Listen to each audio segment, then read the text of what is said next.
These long dog days of summer, I mean, we just made it through a heat wave. Mama was parched through this heat wave. I was hitting up Dunkin' every single day, and I will continue to probably for the rest of my days, but especially this summer. Dunkin' is helping everyone stay cool this summer with its lineup of refreshers. These drinks are packed with bold, fruity flavors and served ice cold. It's amazing. Dunkin' refreshers are the perfect afternoon pick-me-up. I like to start my morning with them personally, and then sometimes I go back for a second one because I'm just feeling crazy. They come in a variety of delicious flavors, including fan favorites mango pineapple and strawberry dragon fruit. And then for a limited time, there's black cherry and there's pink pineapple. I'm going to tell you something right now, and it's a bold claim, let me tell you, but I stand behind it. Pink pineapple will change your life. It is so good. It has me feeling like I'm sitting in a pool, resort side, just living, honey. It's so yummy. Try your favorite flavor with green tea, sparkling water, lemonade, or Dunkin's all-new limeade. I haven't tried the limeade yet, but I'm going to. Usually I get my drinks made with green tea and occasionally lemonade, but I do really like the green tea. Or if you don't want to build your own, try one of Dunkin's curated refreshers like the Cherry Lime Ricky or the Ultimate Pink Daydream. The Cherry Lime Ricky, scrumptious. I could drink like 3 of these a day. They're so freaking yummy. Head to Dunkin' today and find your favorite refresher. Dunkin' refreshers contain less than 1% fruit juice. Limited time offer. Chilling crime cases are mysterious, but finding coverage shouldn't be. With the State Farm Personal Price Plan, you have options and can personalize your plan to help create an affordable price so you can get back to cracking all of life's bigger cases. Talk to a State Farm agent today to learn how you can choose to bundle and save with the Personal Price Plan. Like a good neighbor, State Farm is there. Head to statefarm.com to get a quote. Prices are based on rating plans that vary by state. Coverage options are selected by the customer. Availability, amount of discounts and savings, and eligibility vary by state.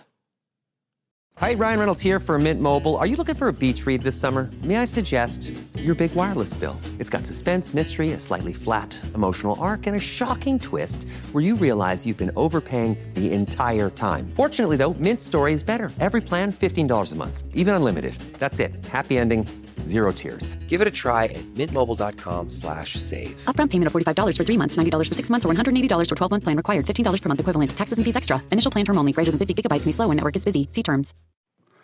Hi, everyone. I'm Johnny. Hi, I'm Tyler. I'm Alaina. And I'm Ash. And you're listening to the hybrid of That Spook and Morbid. I love it. A beautiful crossover.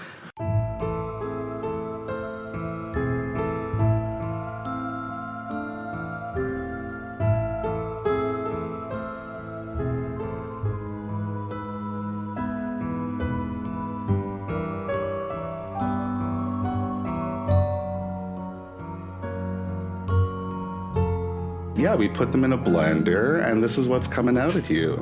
And it's delicious. It's a delicious green juice. It's good for you, too. Yeah, and you'll feel good afterward. So You will. We're here. It's a very joyous occasion. We're like meeting over the powers that are Zoom. We're working with technology. We're putting our hands across the border, and we're doing a cheer together. We're like Yes. creating a little space in our hands to throw you, the listener, up in the air and just see where you go. Right. Yeah. That just painted the most beautiful picture. Yeah. I love that. Like spaghetti that you throw against the wall. Yeah, you're going to Exactly. become like a flying spaghetti monster over like Yeah. the next hour and a half with us. That's all we want. A spaghetti yeti. Yeah, this is like an experience in like literature, cinema, astral projection, cosmetic, beauty. Yeah, it's going to be many Yeah, things. it is. And I'm sorry to like steamroll everything. I'm going to open up the floor because we thought that the best way to start this whole thing off would be to talk about Drag Race a little bit, because that's a little bit of a common thread that we have between us. Sure is. Yes, absolutely. Yeah, and it's to my understanding that Alaina and Ash have recently started watching Drag Race, but we over in our tacky little program, That's Spooky, talk about Drag Race basically like every episode, I'd say. Absolutely. Which we love. Yeah, it's kind of to the point now where we don't need to say it, but we've watched just about every episode, and it's kind of pathetic. So we thought we would open it up. We would ask a few questions, maybe do some icebreakers, and, get to know each other a little bit better, because our listeners may not know exactly who you are. Your listeners may not know exactly who we are, and... we're a family now. Yeah, drag race is going to unite us all. It really will. The bond that unites. It's like Hands Across America, but with drag queens. Yes. Yeah, it's the glue of these COVID times. All right, so... It is. Since we're all fans here, since we're all chatting, since we're going to spend like 10 minutes talking about Drag Race before we hop into the main event, I got some questions for the room. Is that cool? Yes, That's definitely. cool. Absolutely. Cool. So, Alaina, Ash, Tyler, I'll answer myself. If you were a drag queen on Drag Race, what kind of drag queen would you be on the show? I mean, personally, I'd probably be a busted queen, even though I think I wouldn't. No way. So we'll say a campy comedy queen. Yeah, like a dollar store princess. I love that. Dollar store princess, absolutely. I know. This was easy. I would be a spooky queen. 100%. Ooh, yeah, like Sharon Yeah. Needles. Like, That's exactly yes, who you'd be. Yes, or Aiden Zane. Yes. But I feel like I would be a little better than Aiden. I'm just That's saying. fair. You might have like a little bit more of a wig selection. Yeah, a little Yeah. bit more, yeah. I mean, that's totally Have you fair. ever watched Dragula? No. Dragula? No. You would like Dragula, though. I've heard good things. Oh, but- that's something to get into. Because I think Annie actually told us to get into She did. that. Shout out to Annie. My girlfriend is into every drag show that exists. Yeah, if you love a spooky queen, you'll love Dragula. Yeah, and they have performers of all gender It doesn't discriminate. yeah, I identities. love that. Yeah, that's Ooh, the I have word, to watch isn't that, it? yeah. I feel like I would be a super glam queen just because I love that. I'd have like sparkles and sequins everywhere. But then my girlfriend said I would find out along the way that I was like a comedy queen too. She said a la Trinity Tuck. Oh, And I yeah. was like, okay, I don't know what that means. We haven't got to that season yet. Ooh, I love that journey for you, though. Yeah. Nailed It's it. like a glamour queen that kind of like comes out in the confessionals and just, like fills in the gaps and makes you go like, oh, there's something to her. She's got a little depth, you know? Depth and beauty. That's you, man. I think I would be like, probably like a spooky dollar store queen, to be honest. I'm into it. I love that. Yeah, I'd be like a Hobby I'm Lobby, definitely into that. Polly Pocket, kind of like hobnob of everything. Me too. Yeah. Why not? I want to see that. Yeah, I think I really need to put it to work. Well, I mean, I guess this ties perfectly into the next question, which is, what would your drag name be then if you were going to be on the show? Ooh. Or if you were just going to like drop everything tomorrow and become a drag performer? Oh, shit. That's a hard one. I know. This is like 2020. Like, I'm full out like Barbara Walters interviewing you, but in like the gayest way possible. This is perfection. And I can say that love because if that. your listeners don't know, we are gay as hell. We're a couple. Like, we can say It's that. allowed. Yeah. Yeah, that's our word. Well, because I've given this so much thought over the years, I have my answer right away. Okay. So I would be Putina. You're tying it into the Canadian Ooh. content. That's love right. that. I love this. Because I love poutine, and if you just add a Tina on the end, you've got a beautiful That's name. gorgeous. And I Ooh, love yeah. poutine. I really Yeah. love that. I do too, and the possibilities are endless. Like, you could be Putina Turner, you could be Putina Aguilera, you could be Putina Applegate. God. Yes. Oh, yeah. That opens so many doors. Yes. Yeah. That really You does. could be reborn in so many I ways, love like that. Madonna. Wow. You could be like the Madonna of drag queens, but just some bearded queen named Putina from Canada. You rise to the top. Yeah, I mean, it's just like a recipe for success. Yeah, it'll be Putina's Drag Race Canada by the end of it. You know it. You overtake the whole 100%. thing. Yeah. Ooh, drag name is hard. Yeah. I know. I didn't actually think of a drag. I should have put thought into this earlier. Well, I guess maybe here's the question. Like, would you be a pun name or would you be like a serious name? Would you go like the Nicole Page Brooks route? Or would you be like Keisha Carr? Keisha Carr. I feel like I would want a pun name. That would be great. I think you need a pun name, Alaina. Right? I As feel like you when- need like a yeah. spooky, yeah, Spooky queens need a pun name, I feel like. a spooky pun. It should have like vampire in the mix somehow, Yeah. like something to do Yeah. with that. Like Haunted the House. Oh, yes. Something exactly like that. I love I like how it just came. I love that.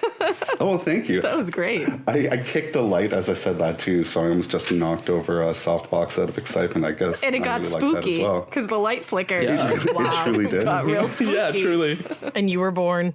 How about you, Ash? So you're like a glamour queen. You're like funny glamour. Are you going to be punny? Are you going to be real? Or is it like Veronica Dupree? Ooh, okay, I like that. I want like a rich sounding name. Yeah. Something southern. I want maybe, Ooh, like yeah. Savannah or something, but I'd want like a Vaughn last name, like that starts with Vaughn. What if it's like a Vaughn and then another first name? So it could go backwards if you wanted to do the remix someday. Yes, I'm into it. Yeah, like Von Beatrice. Yup, yeah. that's what she wants. Savannah Von Beatrice. RuPaul would definitely hate that. Okay, of the Southern Beatrices. Of the Yeah, I Southern think Johnny's missed his calling as like a drag mentor. really is. That's me. He's like, this is who you are. I need to be like the Rocky coach of like the drag world, where I like throw you in the corner, I put the mouth guard in you, spritz you with water, and I'm like, you're fabulous, Diva, you're wonderful. Hit you on the ass and send you out to play. Exactly. it. Check your nails and put you back on the runway. Yes. Yeah, I'm like the pageant mom. You really are. Yes. You just created us. You really Yeah. did. Well, yeah, we just created your drag identities. I love that. We were just bored. That's fabulous. Somebody needs to draw that. Oh, yeah. Ooh, somebody please draw Someone that. please draw that. I think I would be like Cake Bush. I think that would be me. Ooh, I love that is that. phenomenal. I love Yeah, because that. it's either like a Curvy Queen reference, because, you know, Curvy Queen, or it could be like, you know, like a Trinity Taylor ass out reference where it's like Cakes Bush, you know? Yes. Yes, that's perfect. Works on I'm every taking level. it. All right. Here we are. I'm taking it. It's fine. You're like, called it. We're the newest drag girl group, and we're here to rule this Yes. Right. And I guess so, since we're cementing our drag careers here, who would you play on Snatch Game? Oh, I know. You'd I have would to play Elvira. Oh, hell yeah. I mean, I don't have the boobs for it, but I could get them. So Oh, yeah, you can buy them. Boobsforqueen.com. Easy. See, problem solved. Yeah, Yeah. you could even paint Yeah. them. Like, if there's a will, there's a way. we can make it happen. Yeah. I think when I was thinking about this before, I was like, I'd want to be like Lana Del Rey or something. And then my girlfriend was like, well, she's not funny. And I was like, oh, okay. So then I settled on either Ramona Singer or Sonia from The Real Housewives. Oh, Which would be I think perfect. those funny. I mean, you could make Lana Del Rey funny. Lana Del Rey. I feel like I could just be like very Thank you very spaced out. much. Yeah, like controlled by the Illuminati. Yes, exactly. Yeah. Yeah. And she's so unfunny that it would be funny to make her so unfunny. And have like a ridiculous flower crown and like super long red nails. It'd Oh be my a lot of god, fun. you could do like a Lana Del Rey into Carol Baskin thing. Oh my God. Wow. Okay, that's it. Sold me. Yeah. You really are a Yeah. drag mother. That was it. Yeah. And You just 7 years of theater you're school. manifesting this. Like seriously, what you after this, get. can we just shoot a pilot? Right? Yeah, let's do it. Like, we got it. Like, we're in isolation. We're on Zoom. There's only like a 1 second lag. So, I mean, we can make magic happen, man. Yes. Yeah. We really could. This is Who cool. would you be, Johnny? I think either someone like B. Arthur or Lorraine Warren. Oh. Yeah. I'm into both of those so hard. Those are great options. Because one gives me a chance to wear shoulder pads and give a not now, ma. Mm-hmm. And then the other one gives me the option to be like, well, Ed and I used to accept a buffalo nickel per ghost we'd accept back in the day, and just turn her into like an old Chattanooga Yes. choo-choo Wow. singing like... Oh yeah. Yeah, Lots of woo. Lots of woo, Like, just lots like of it. big pinned Civil War bride Yeah. hair. Like, I think it would be Oh my God, wonderful. yes. Yes.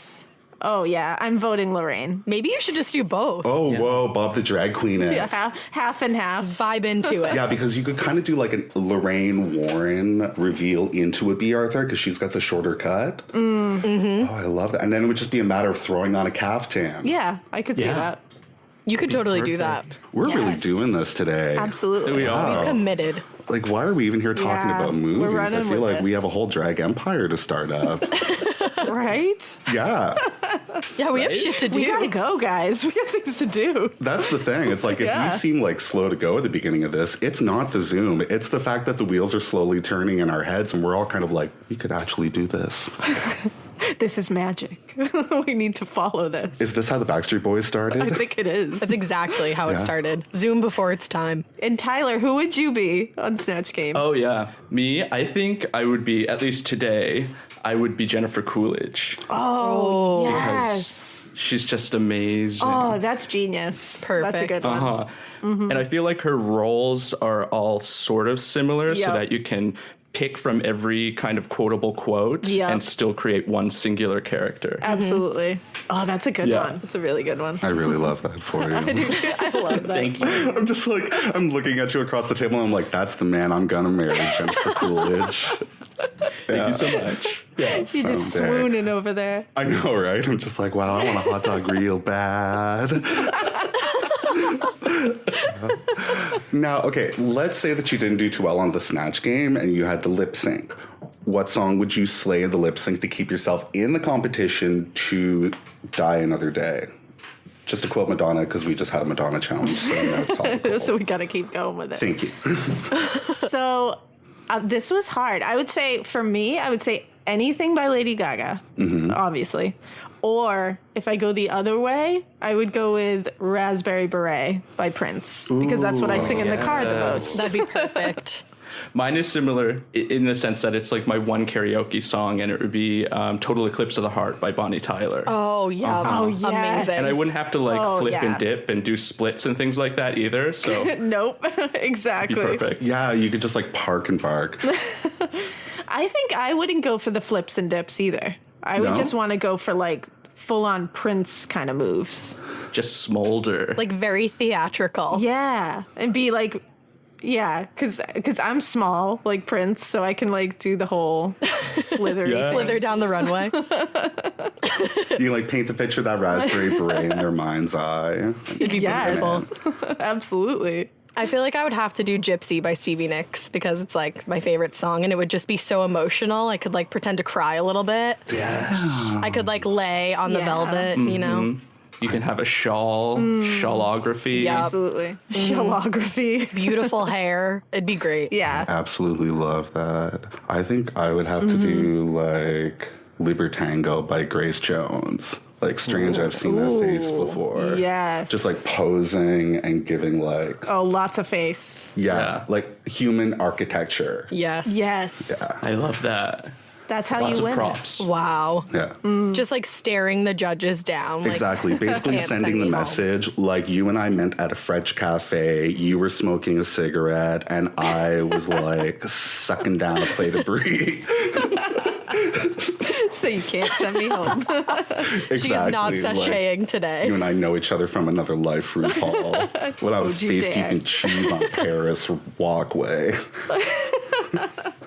Now it's just a matter of asking, who's going to make it to the final four, who's spinning the wheel to lip sync against you. I mean, I guess we're the final four. Here we are. Given. We have to be. Yeah. Yeah.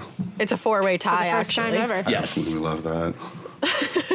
Why not? I mean, if All Stars 4 taught us anything, it's that the rules are out the window, baby. We make the rules. Yeah. And I think for anybody listening who doesn't know what the hell we're talking about, first, congratulations for sticking through this far. But second of all, if you're oh, I want to watch this Drag Race thing, I would say watch season 4 first. It may spoil the first 3 seasons of winners, but I think that is such a well-rounded season to kind of start off with. That's what I started with. That makes sense, because it's the pilot of any show. That makes when you watch sense. the pilot, you're what the fuck was that? It's always totally different. 100%. Exactly. Well, that was a mistake that I made trying to introduce Johnny to Buffy as we started from the beginning. Oh, Should have started at season 3. I'm a Buffy girl, so I feel you on that. You're speaking to Alaina's soul. Yep. It can be tough from the beginning, but... Yeah, especially 15 Yeah. years out of its original airing. yeah. It was real rough. Oh, yeah, it is. I'm not gonna lie. I Yep, can totally see tried. that. In fact, I have seen that with Alaina. Don't worry about it. It gets better. I'm what's Yeah. happening? Wait for Spike to show up. We'll be good. Exactly right. So if you're introducing somebody to Buffy, don't start from the pilot. Because Yeah, they will don't. leave you alone. They will. They'll abandon you. Well, and then you went from the pilot to the musical episode. Because you were you're in theater school, you'll love this. And I'm what are you, You're what the This hell is this? You're this is not my That's cup of tea. going to Pride and playing Enya and being the gays are going to love this. You know what I mean? No shade to Enya. With Buffy, you gotta my start God, at I love it. the School Hard, the episode, or Hush. Hush is one Yes. of the best ones. Yeah. I love that. Yeah. Hush is a good one. I liked that one. For Buffy, season 5 was my favorite season. That was like so the good. definitive season for me. Yeah, that was a great one. I gotta rewatch I could talk that. about Buffy all day. I but know, I was gonna say. know. Well, I mean, that's kind of germane to the conversation, and I feel like that's like a nice bridge into what we're here to talk about today. Yeah. Because we're here to talk about stories that focus on powerful blonde female characters. Yes. That's right. Like Ash. Yes. I mean, Yeah, exactly. yeah, exactly. Like, surprise, Ash, this is your life. We're not actually talking to the Beatrice. Invisible Man today. Welcome to your life. Yeah, retrospective, yeah. Oh, God. That'd be quite the episode. You guys got time for that? We took an extra 5 minutes to start this actually because we had to put all the photos up around the walls of our apartment for the gallery portion of tonight's program. But yeah. If you'd rather, though, we can talk about the movie. Yeah, absolutely. Yeah, I'm into it. So if you haven't read the episode description yet, or you, I don't know, are just like starting this episode 20 minutes in, we are here today to talk about The Invisible Man, which just recently came out on streaming due to the COVID pandemic. So good. I love this movie. Amazing. Yeah. Yeah. I watched it 3 times. I actually saw it in theaters the week it came out. Really? When people did that. So that's the thing. It like came out like just a week or 2 before social isolation was starting. Was that true? Remember that? Yeah, it was a great time. Missed that It's time. like pre-war Berlin for the gays. It's like, oh my God, remember when it was so wonderful? Like, Yup, 100%. I love that. Would you just love the feeling of that sticky pop on your feet at the theater and you didn't have to worry about it? Yes. Oh, yes, I missed that. And like getting like chocolate cookie dough all over my white sweater. I want to go back. I can hear it photographed by Nickelback playing very quietly in the background right now. This is beautiful. But yeah, The Invisible Man actually, like, given how short it was in theater, it actually cleaned up. It made Yeah. like $125.8 million on a $7 to $9 million budget. $7,000 to $9,000. It was, Right, yeah, it that's was right. groundbreaking. Imagine. We're like, whoa, the profit margins. Yeah, literally. Elizabeth Moss did it as a complete favor.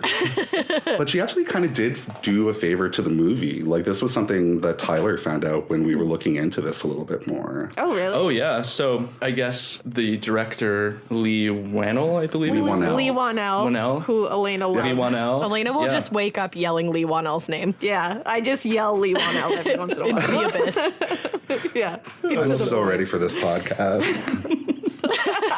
So I guess he consulted with Elizabeth Moss a lot in the creation of the story because he also wrote it. And I think that's really great Yeah. considering it's a story from the perspective of her character, and to get that narrative tied into it to make sure he wasn't like outspeaking, especially given the subject matter that the movie covers, where it's a lot about like domestic abuse. It's very reflective of the Me Too movement. So the fact that she had a lot of control over that conversation and the presentation of that, I thought was really kind of cool. Yeah, that is cool. I love that. I actually read I think it was like a Vulture interview that he did, that he said that Elizabeth would read some of his words and then she would be like, you know what? This whole paragraph, I can just do this with my eyes or like a look. I don't need this paragraph. Yeah. And at first he was like, like I wrote all this. Like, I'm a writer. Maybe just let me do that. And he was like, but I let her do it and she nailed it every time. And I was so happy. Because she would like turn to him and be like, I have the power of Xenu on my side. Just remember, I grew up Scientologist. And then a candle would like raise Yep. up 2 feet behind her. And he was like, all right. Okay. You know what? Nailed it. Whatever you want, Elizabeth. Whatever you want. But this movie was actually kind of caught in production hell for a while because they tried to start writing it in 2011, I was reading. Oh, yeah. I read that too. Oh, I didn't even know that. Oh, wow. Yeah. So it turns out they tried to write it, like history lesson, they tried to write it in 2011. The dude abandoned it, and then it was picked up again in 2016 to be part of this like dark universe that Universal like, the Pictures Mummy. wanted to do. Right. Oh my God, yeah. Yeah, so the movie The Invisible Man was supposed to star Johnny Depp. Yes, I heard. Oh. Imagine the depth of it all. I was over this movie. I was like, I can't. I literally can't. Johnny Depp stepping in and being like, I can give the woman's perspective, thank you. In fact, I will be got playing this. both roles in tonight's performance. Oh, it would have been a very different movie. Very, very, very different. So many top hats. So many bracelets. I know. It All would the be like bracelets. if the members of Tool or like a Perfect Circle were the Invisible Man. That would be like Johnny Depp as the Invisible Man. 100%. But basically, he was supposed to do that, and then the Mummy reboot came out, and then they basically just had to ditch it all. Yeah. Good plan, honestly. Worked out a lot better. They were like, bye. It's like that Vine where they're like, fuck that shit, I'm out. Hop into a trash can and roll away. Like, I'm a split, bye. It's actually exactly what happened. And then Jason Blum, I almost said Jay Bloom, came in, or Blum, sorry. Blum, I think it is, right? Because it's like Blumhouse. I think it's like part of Blumhouse, I think it is. Yeah, I think you're right. Oh, yeah. Oh, Yeah. that totally makes sense. I'm just trying to put a hat on a hat over here and make it fancier than it is. I love that. I do that all the time. It's like, it doesn't have an umlaut over it, though. Like, isn't it Bloom? I do that with things all the time. I make them sound way fancier, and our listeners are like, yeah, you don't have to do that. That's not how it's said. I'm like, okay. They're like, whatever. We're like, sorry. Excuse me for trying to culture you, okay? Well, the thing is, I find that I do that sometimes, and then when I try to, like, play it down, that's when I get called out for not doing it. Like, one time I was working at a Yiddish theater, and I was working with someone whose name was Hana. So I'm like, hey, Hannah. And she's like, it's actually Hannah. And you're like, well, shit. All right. You're like, I have to do that every time. But basically, Jason Hannah Bloom picked up the film and then was just like, let's do this dance. And then called up Leigh Whannell, who had directed like Insidious 2 or 3, and then had like acted and written some stuff. And Saw. Yeah, all the Saw Oh, movies. yeah, he wrote like Saw. Did he write sure the first did. Saw? He did, and he acted in it. Oh my God. Leigh My Whannell, ignorance. guys. A jack of all Yeah, trades. There's actually a Saw Easter egg in The There Invisible Man. is. Yeah. You can see We had to rewind it to find it, but I was like, oh the my little God. doll guy, whatever, the Jigsaw doll. Jigsaw. Oh, yeah. I was really hoping that it would be like Leigh Whannell coming by on like a little tricycle with a mask on. That'd be cute. You and me both. You Can you and me imagine? both. I was like, where's Lee? Bring him in here. Missed opportunity.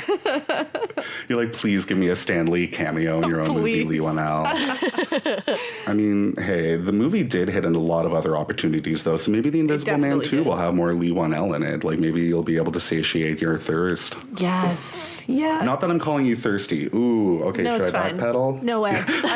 Because Leigh Whannell, I'm just going to keep yelling it. We're not easily offended over Okay, I'm here. just going to start yelling Shania Twain. Yes. We're yelling it into the universe. We're going to manifest something. I don't know what. I love but it. It's going to I be was great. just listening to your episode when you guys were like, you know what? We're actually just going to impersonate Shania Twain. We're done here. Yeah, we do a lot of impersonations. Really, really good impersonations. I love that. Yeah, Tyler does a You spot do. on Laura Dern, and he's been doing it since like day one. That's the And best. she said we're in the middle of the Laura Dern Renaissance right now. A Laura Dern-assance. Yeah. Yeah. You're like, We also do heavy metal Susan Sarandon, where she's like the front person of a death metal band. that's Oh my everything. God. I love her so much. Which isn't that Yeah. far off for Susan I was just going to Sarandon. say, is Yeah. that a parody, though? Or is that just like... She's pretty heavy metal if you ask That's me. just her. Have you seen Stepmom? Yeah, no, I feel like that's just Susan really Sarandon is. at this point. And like, here's the thing: we used to start off our episodes with those kind of like impressions. Like, if anybody ever goes back and is like, "I'm going to listen to that spooky from day one," you're going to notice that like the first like 15 episodes, we were like, "We're just going to start with something stupid and whatever." And I love it. Like, I would say 15 episodes of Susan Sarandon impressions later. And a good Big Ange. You're like, maybe this is turning people away. I thought Big Ange was with you guys. Oh my God. That one was incredible. Well, I mean, Big Edge is always with us guys. I love the wise guys. What can I say? I can't. And when AJ gets back from Mike, we're going to be a family or we're going to record a podcast tomorrow. All right, just Big conjured Ange. her I'm so spirit. upset I'll never get to experience Two's gaze at the monkey. Yeah. That was her gay night at her bar. She would have Yes. Two's gays, and everybody would just wear wigs and get drunk at Big Ange's That's bar. She was the Phenomenal. best. It's exactly like The Invisible Man. It is. Yeah. Exactly like it. Well, here's the thing. If you really want to compare the two, The Invisible Man truly is just about a stunt queen that, like, gaslights his ex. Yeah. Yeah, absolutely. That's exactly In, what like, it is. the most intricate, wild way possible. Yes. And you know what's even Insanely scarier? intricate. We were talking about this. I could see my ex doing this. Like, while we were watching the movie, I was like, this is really freaking me out. And Ash was And I was like, yup. yeah. I was like, I'm actually afraid for you, and I'm going to leave your house now. Bye. Yeah, I was like, whoa. Oh, do Well, they work? thankfully, optics haven't come so far yet. Thank Right? goodness. Hopefully, anyways. Because holy shit. Yeah, I guess we wouldn't know. That's the tea. They're not telling you it only exists in like rich people's houses. I'm just going to walk around like throwing paint into the abyss. Right? Yeah. In coffee grounds. If it sticks. Yeah, just like Jackson Pollock, that shit 24/7. I love that. Just have a big lasso, you know? And Yes. Just like whip it around everywhere you Spin it go. around. Breathe Eventually I'll cold hit air something everywhere. And be like, I knew it. So this piece of cinematic marvel is led fearlessly by Elizabeth Moss, where she plays Cecilia C. Cass.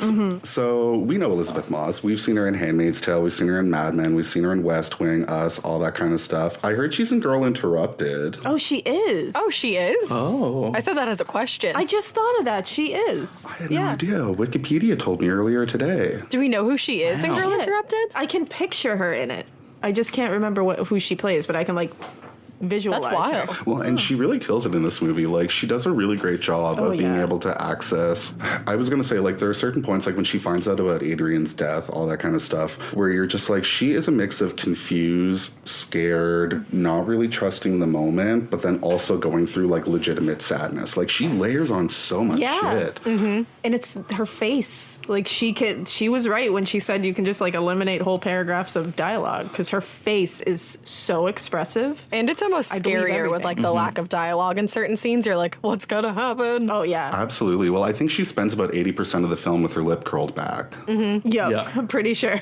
But I think that's what made the movie so effective as well, is it wasn't a lot of this, like, it wasn't tied down by exposition. Like, we didn't need to see a build up to the fact that she needed to get out of her relationship, and we didn't need to see how this invisible technology really worked. Where you get that a lot in sci-fi movies, where they're just trying to over-explain how it's possible, and this movie just didn't waste its time doing that.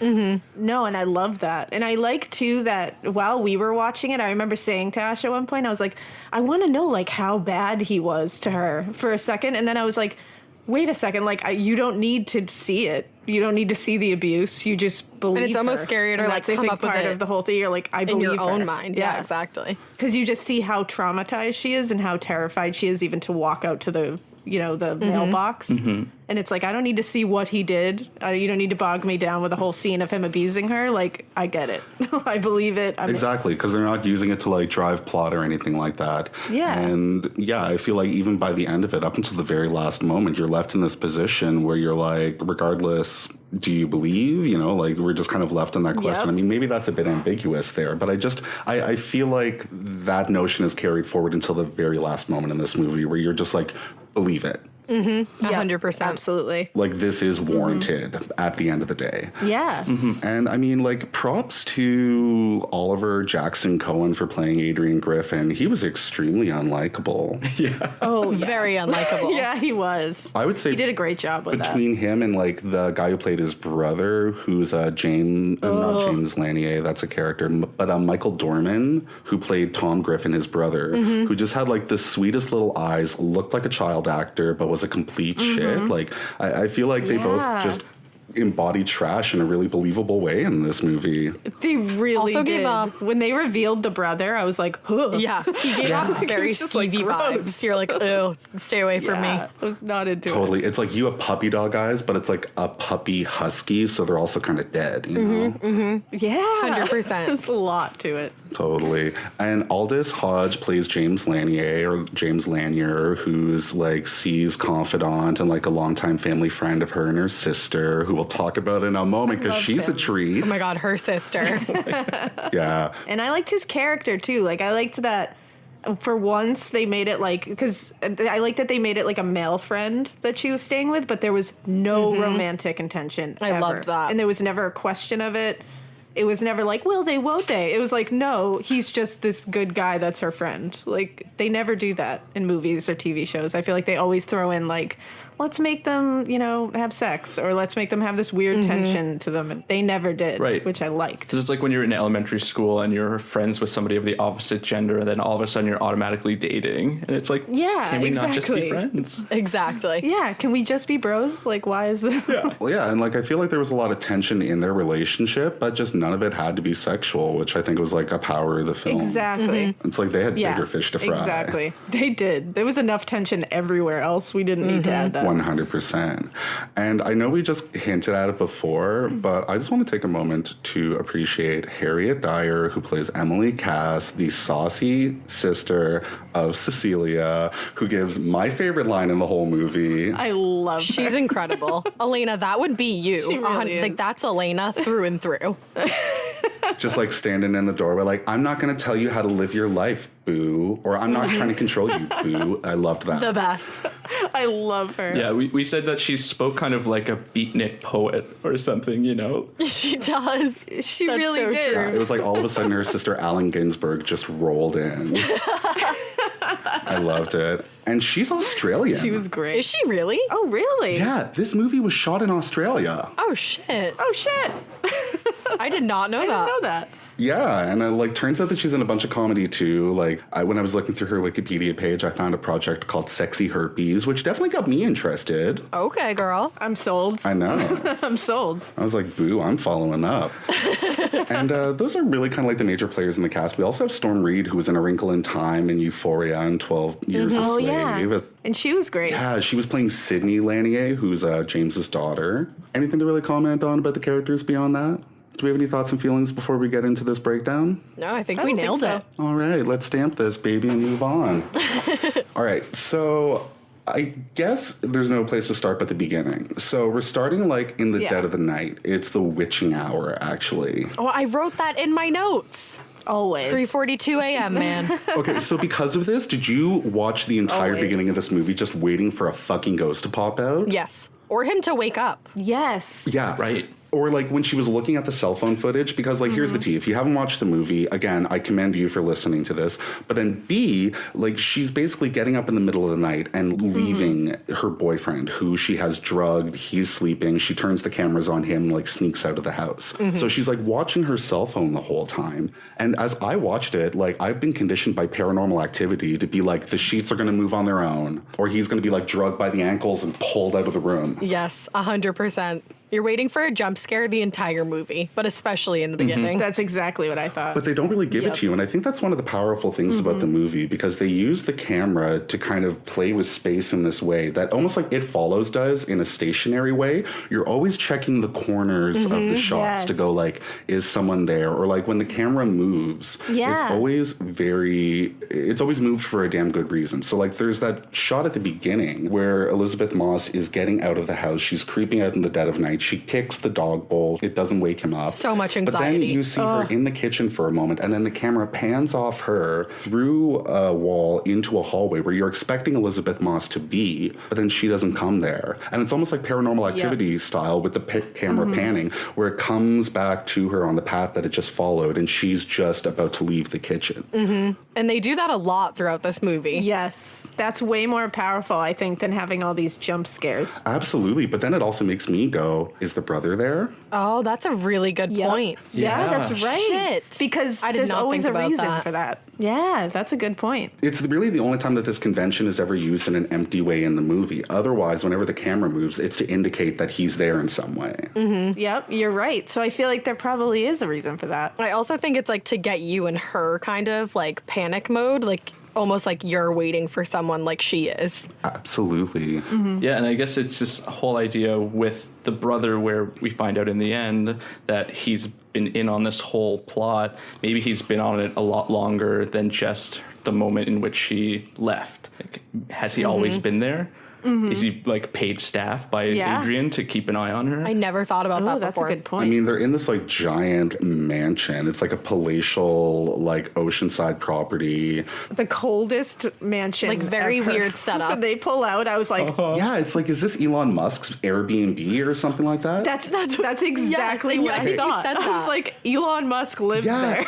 Like, that is. Or it's like some 50 Shades of Grey kind of Yes. shit at the beginning. Like, I was watching this being like, this is the house Yes. of a man who has had a sky dancer up his butt. Like, I Yes, know it. Just like, let go 100%. into it, flying. He is so Yeah. terrifying, and this house is so terrifying. Yes. Yeah, absolutely. So, Shit goes down there. yeah, and I mean, like, gorgeous home, but like, it's just like Yeah. so cold, so like palatial. Like, it's like a compound. Yeah. Yeah.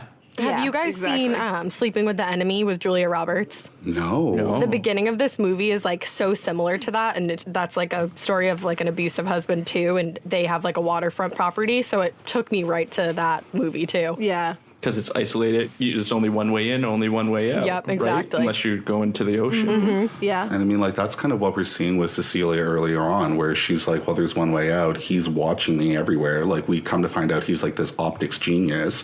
You know, she has him drugged, but, you know, she essentially has to like go and disarm all the cameras and like turn everything off before she can even leave. But that's when we first get into his lab and we see all the random suits that are there, which are just like a weird kind of like red herring, because you're like imagining one of them is going to Yeah. start moving.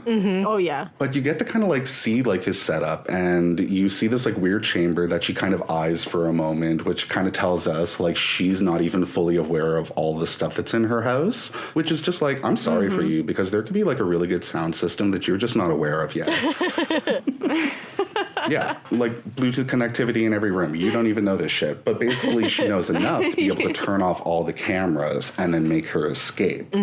Which is when we meet another low-key star of the film, who I stan, Zeus. Yes. Why couldn't she just bring Zeus? Yes. I know. She didn't want to leave him. That's the thing. And it's like, she's like out in the carport. You think that she's about to make it. And then this dog shows up. And then, you know, he's just as bound to the fucking land as she is, because he's got this shock collar on. So she decides to take him with her, but then he hits the alarm on the car, so her whole plan goes to shit. And then suddenly Cecilia is like running across the front lawn, trying to get over a fence before the lights start turning on back at the house. And poor Zeus That is was just the like most stressful running thing. around. Thinking about climbing that Yeah. wall gave me the most anxiety of the entire movie. I was like, I just wouldn't be able to do it. No. Yeah. You're like taken down by my own upper body strength. Right? The stress of that whole scene was overwhelming. Like, by the end of it, I was like, Yeah, like you're taking a deep breath like it was she just is. like, I felt like I was there. Well, absolutely, because then she makes it out to the road Yeah. and you kind of breathe a sigh of relief, but still the whole time, it goes really horror movie for a moment where you're suddenly watching the woods and going, he's going to jump out at any moment now. She gets in the car and you have some sense of reprieve, but then he, you know, basically shows up before they get to leave and, you know, breaks the fucking windows. So it's like the expectation is met Yeah, by that the end was- of it. That was the scariest thing ever. That was savage. When he broke the window, I was like, oh, damn. Well, and that's interesting because it's really like all the proof that you need as the viewer in the movie. It's like as soon as you see him react to her, you know, running away from him like that Yeah. and expecting her to come crawling back to him, it's like, what is his end game? Like, does he think that he's going to break the window of the car and then they're going to stop and go, we see your point? You know what, Adrian? Sorry. Miss you. Yeah. This won't happen again. Coming back. Because, like, she gets out to the road. It turns out that she's, like, arranged with her sister to come meet her or something like that. She gets in the car, drops the pills that she drugged him with, and then Adrian shows up. But then she's free, supposedly. Also, during that whole time, I was like, Emily, calm down. Just drive the car. Stop asking questions. Because she's like, what's going on? I know. It's like, this is not about Right? Emily right now. But I feel like the fact that like the movie doesn't hit all of this exposition, it makes you wonder because the relationship between her and her sister Emily seems kind of tense, seems kind of strained. It seems like maybe I know when skipping ahead, it gets into that email that she supposedly Exactly. sent it or scented. It was a scented email. It was a scented email. It smelled great. But there was one line that they cut to, and it was like, "I wish you were Yeah. dead instead of." I saw that too. And then I it's saw like, that, "Who?" yep. So my mind went to thinking that maybe it was their parents, so they had this kind of like two against the world Yeah, sort of absolutely. dynamic. Well, and you also come to find out a little bit later that they just hadn't been talking for a while, like when they're at James's house a little bit later on. So there is some obvious strain there, but still not enough to make it be like, oh, I'm picking you up in the dead of the night as you're escaping your abusive boyfriend's house. Excuse me, like, Well, and let's the fill in fact the that gaps. She was so quick to accept that email was written by her sister. And like, she was a cop. She has to know that people can hack into things and do this. It's like, but she was so quick to believe that she wrote all that. I was like, yeah, there's a weird dynamic here. Yeah, there's some shit we didn't see. Yeah, so what has he done in the past? Exactly. Because I was thinking of like Ash. I was like, if I got an email from her like that, Oh my I'd be like, God. who the fuck wrote that? You'd be like, that wasn't you didn't Ash. write that? You're like, that bitch hates confrontation. Exactly. It's like you would think that she would just like take a moment to be like, okay, well, all this other weird shit's happening. She's been telling me all this other wackadoo stuff. Maybe I should actually believe her in this moment. But again, no. But no. Boo. It's Emily's world, and we just exist in it. Door slam. So, like, Emily gets her tinted windows punched out. Cecilia's dropped the pills. Adrian's left in the middle of the road, like Leatherface at the end of Texas Chainsaw. That's all I Just could kinda think of, like- too. I wrote that Just like down, wielding too. the chainsaw. Oh my God, yeah. Yeah, and that's kind of where we leave that whole scenario, and she's gotten away, and then we pick up 2 weeks later at her friend James's house, who we come to find out is like a family friend, and she's been living with him and his daughter. And again, not leaning into the exposition, we don't know if he's, how he became a single parent, what exactly that story is, but we just kind of fall into this dynamic. And it turns out that Elizabeth Moss is like, or Cecilia is like super scared of, going out. Like Q Because of You by Kelly Clarkson. She's like too afraid to go and get the mail. A jogger coming by scares her before she can get out to the box, which like, I don't fucking blame you if you've got somebody who's like this abusive to you. Like, I'm not making light of abuse here, but like she's obviously freaked out, and then she's Googling articles about being watched and blotting out her webcam lens and all this kind of stuff. And it's like, it's paranoia city. Yeah, absolutely. And because she knows that he was an optics genius. So it's like anything is fair game for him. Totally. And well, the thing is, when I started out this movie, I was at first like, optics? I thought that was just like light and lenses and stuff like that. Like, I didn't realize that encompassed all that it truly encompassed. I didn't either. Yeah. Because at first I just thought they were like blinding us with science, and they're like, he works in optics. It's like somebody walking in and be like, damn contracts at the end of the day. Yep. Yeah, I guess I was reading a bit about optics, and I guess one of the real world things that they're trying to use optics for is to redirect earthquakes. Oh, no way. Ooh. I have no idea how Wow. that works, but they're apparently able to manipulate like the vibrations of it or something. I can't even begin to explain it, but that's something they are considering to be a reality someday, is they'll be able to like diverge those things away from like cities and places where people live. It's crazy. Holy That's shit. so cool. That's awesome. That's brilliant. I wonder if they'd be able to will people to come to my birthday. Oh my God. With the optics. Thank you, Elon Musk. So they're at the house. Everything is, I'm not going to say everything's cool. Everything's not really cool. But then Emily arrives. No. And again, it's Emily's world. Hell so yeah, she it comes is. in, and Cecilia's kind of like shutting her down. She doesn't really want to hear it. She's like, I told you not to come find me. And Emily is just kind of like, okay. And then we get the best line in the movie, which is, well, I'm not trying to control you, boo, but I'm here to tell you he's dead. And she's like, boom, read this. He's dead. I love it. I could hear this line coming It's out of Tori amazing. Spelling's mouth and believe it just as much. Such a power move. But we're like back at the house, Emily is just like, well, honey, I'm not going anywhere, is doing like Z snaps in the air, basically. And then we come to find Yes, out that Emily. Adrian has allegedly committed suicide. Allegedly. And this is when Elizabeth Moss, like, really shows us about 6 different emotions at the same time. Like, she goes on, like, Yeah. a journey. Mm-hmm. And, like, you come really to find does. out as they're, like, sitting around the table that they haven't spoken in a while. And then this is kind of where Elizabeth Moss is finally explaining to people exactly how controlling and horrible Adrian truly was to her. Yeah. And in a short period of time, too. Like they make it because I think they say they met in like 2017 or something. Right. So it seems like it was a very small period of time that he got really abusive really fast. Yeah, and she said that he like controlled what she wore and what she ate, what she said, where she went. He was physically abusive, and ultimately he wanted a baby, which is kind of what drove her away. Yeah. And we find out that she's been secretly taking birth control. And, you know, she just realized that she couldn't live up to that facade for too long. And then that's kind of what led us to these events that we're in right now. Yeah, absolutely. But this does lead Elizabeth Moss to finally feel empowered enough as a person to go out and get the fucking mail. Yeah, she does. She gets that mail and slams it right on that table. Which is then when she gets to eat the mail, the letter that she's got all this money coming to her. Oh, yeah. Which is so scary, though, because you're like, how did they know she was there? Yeah, exactly. Well, that's kind of the thing. And then it's also just like in this moment where you get really excited for Elizabeth Moss's character, but then at the same time, you're just like, oh, well, this is just another form of control that he's exerting over her. Oh, yeah, hugely. Definitely. And we also, if they're not married, then she's not necessarily entitled to any of the money that he has. And so why is she being given this money? Exactly. It's all as a another trick. form of control.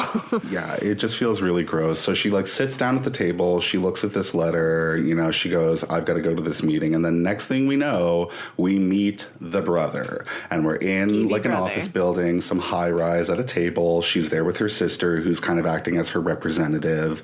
And he is reading this letter from Adrian, which is essentially reading Cecilia to dog shit and Yup. being like, all of this is your fault. And even though I'm giving you this money, I need to let you know how horrible you are, a victim of abuse. Yep. And he's like, so enjoy, bitch. Essentially. And then we're like going through it. It's a really awkward meeting. They kind of shut this shit down right away. And they're discussing like the logistics of this. So basically, Cecilia is going to get $5 million.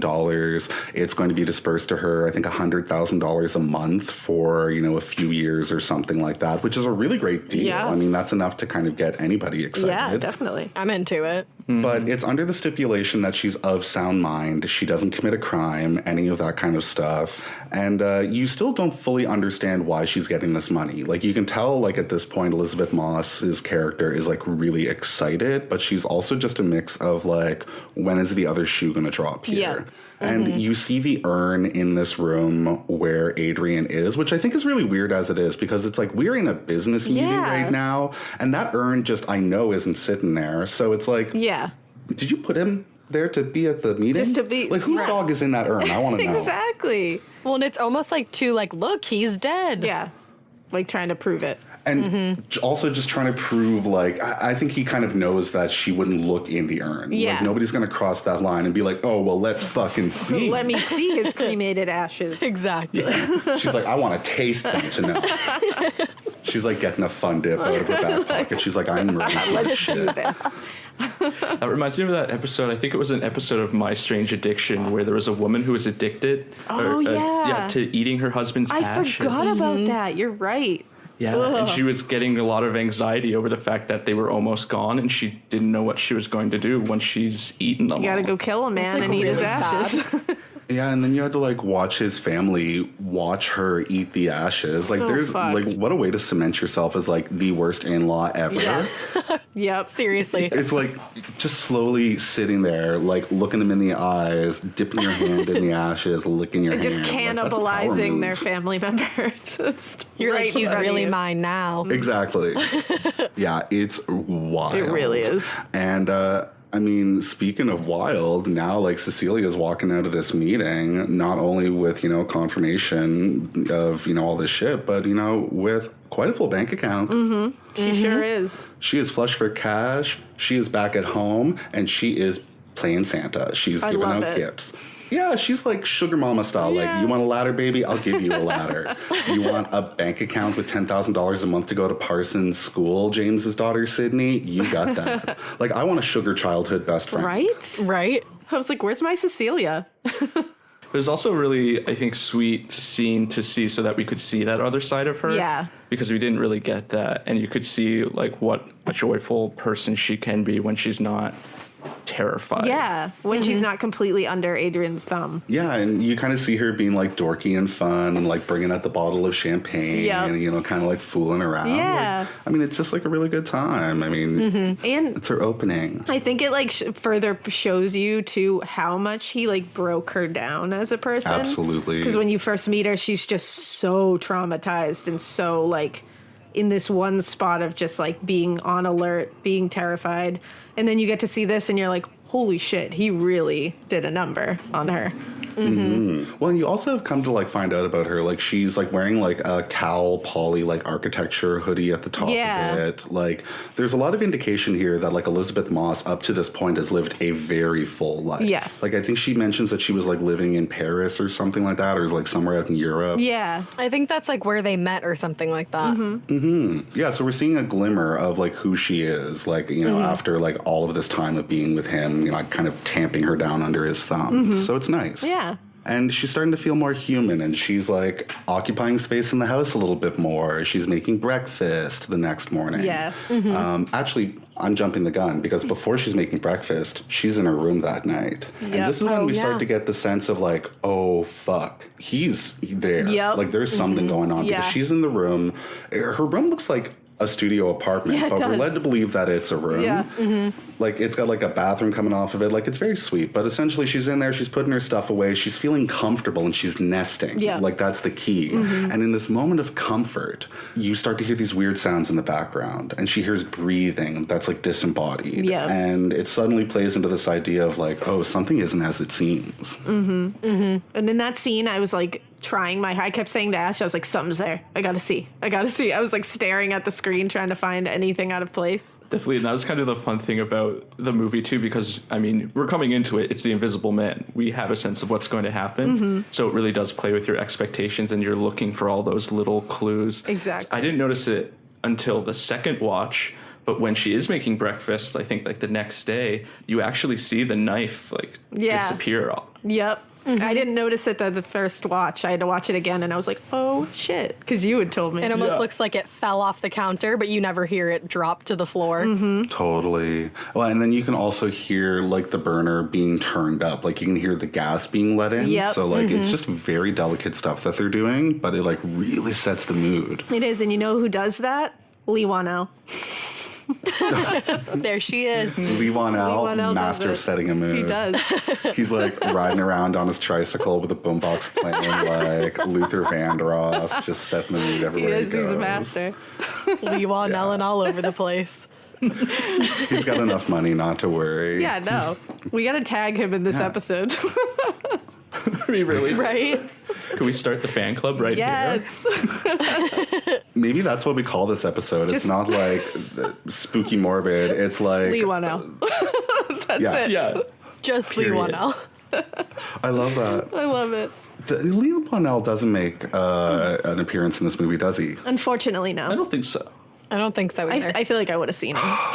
Unless, I don't know, they focus so much on the guy that goes by in the hospital, just jumping ahead a little bit. When Cecilia ends up in the hospital and a guy is rolled by her, they make so much of an effort to focus in on that guy. They do. Actually. Oh, with the bandages. Yeah.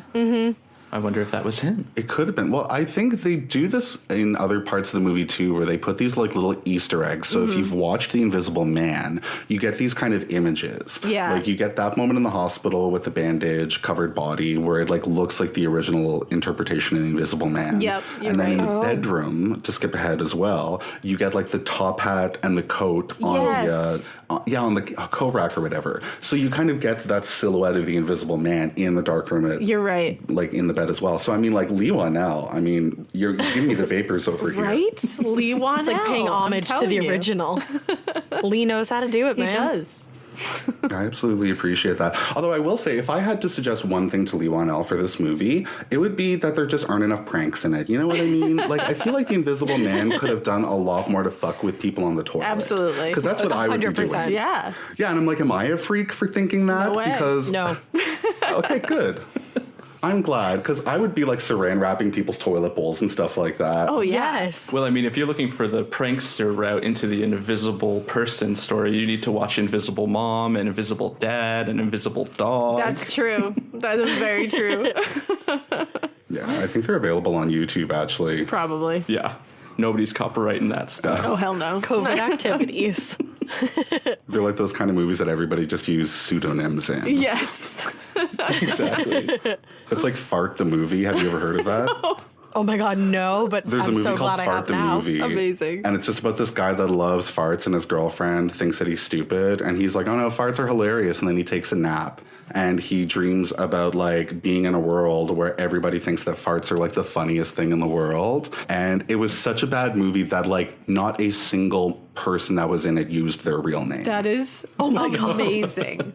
That exists just makes me happy. I gotta watch that. Just Fart the movie. Just fart the Knowing movie. that it's out there. Yeah, and this is like in the analog days. So it's like there were multiple people involved. Like this just wasn't like somebody like sitting at home on their iPhone. Wow. Yeah, I love that. But I mean, to get back into like the Invisible Man, like they're basically in this world now where Elizabeth Moss is just starting to get these hints piling up all around her that she is in fact being watched. I mean, like she had the thing in the bedroom. The next morning, she is in the kitchen. Everything's good. The knife disappears. The burner gets turned up so that a fire is started on the fucking stove. Yep. Which Elizabeth Moss has no idea how to put out. And thank God we have Sydney there, the Yes. 16-year-old, to Right. not throw water on a grease fire.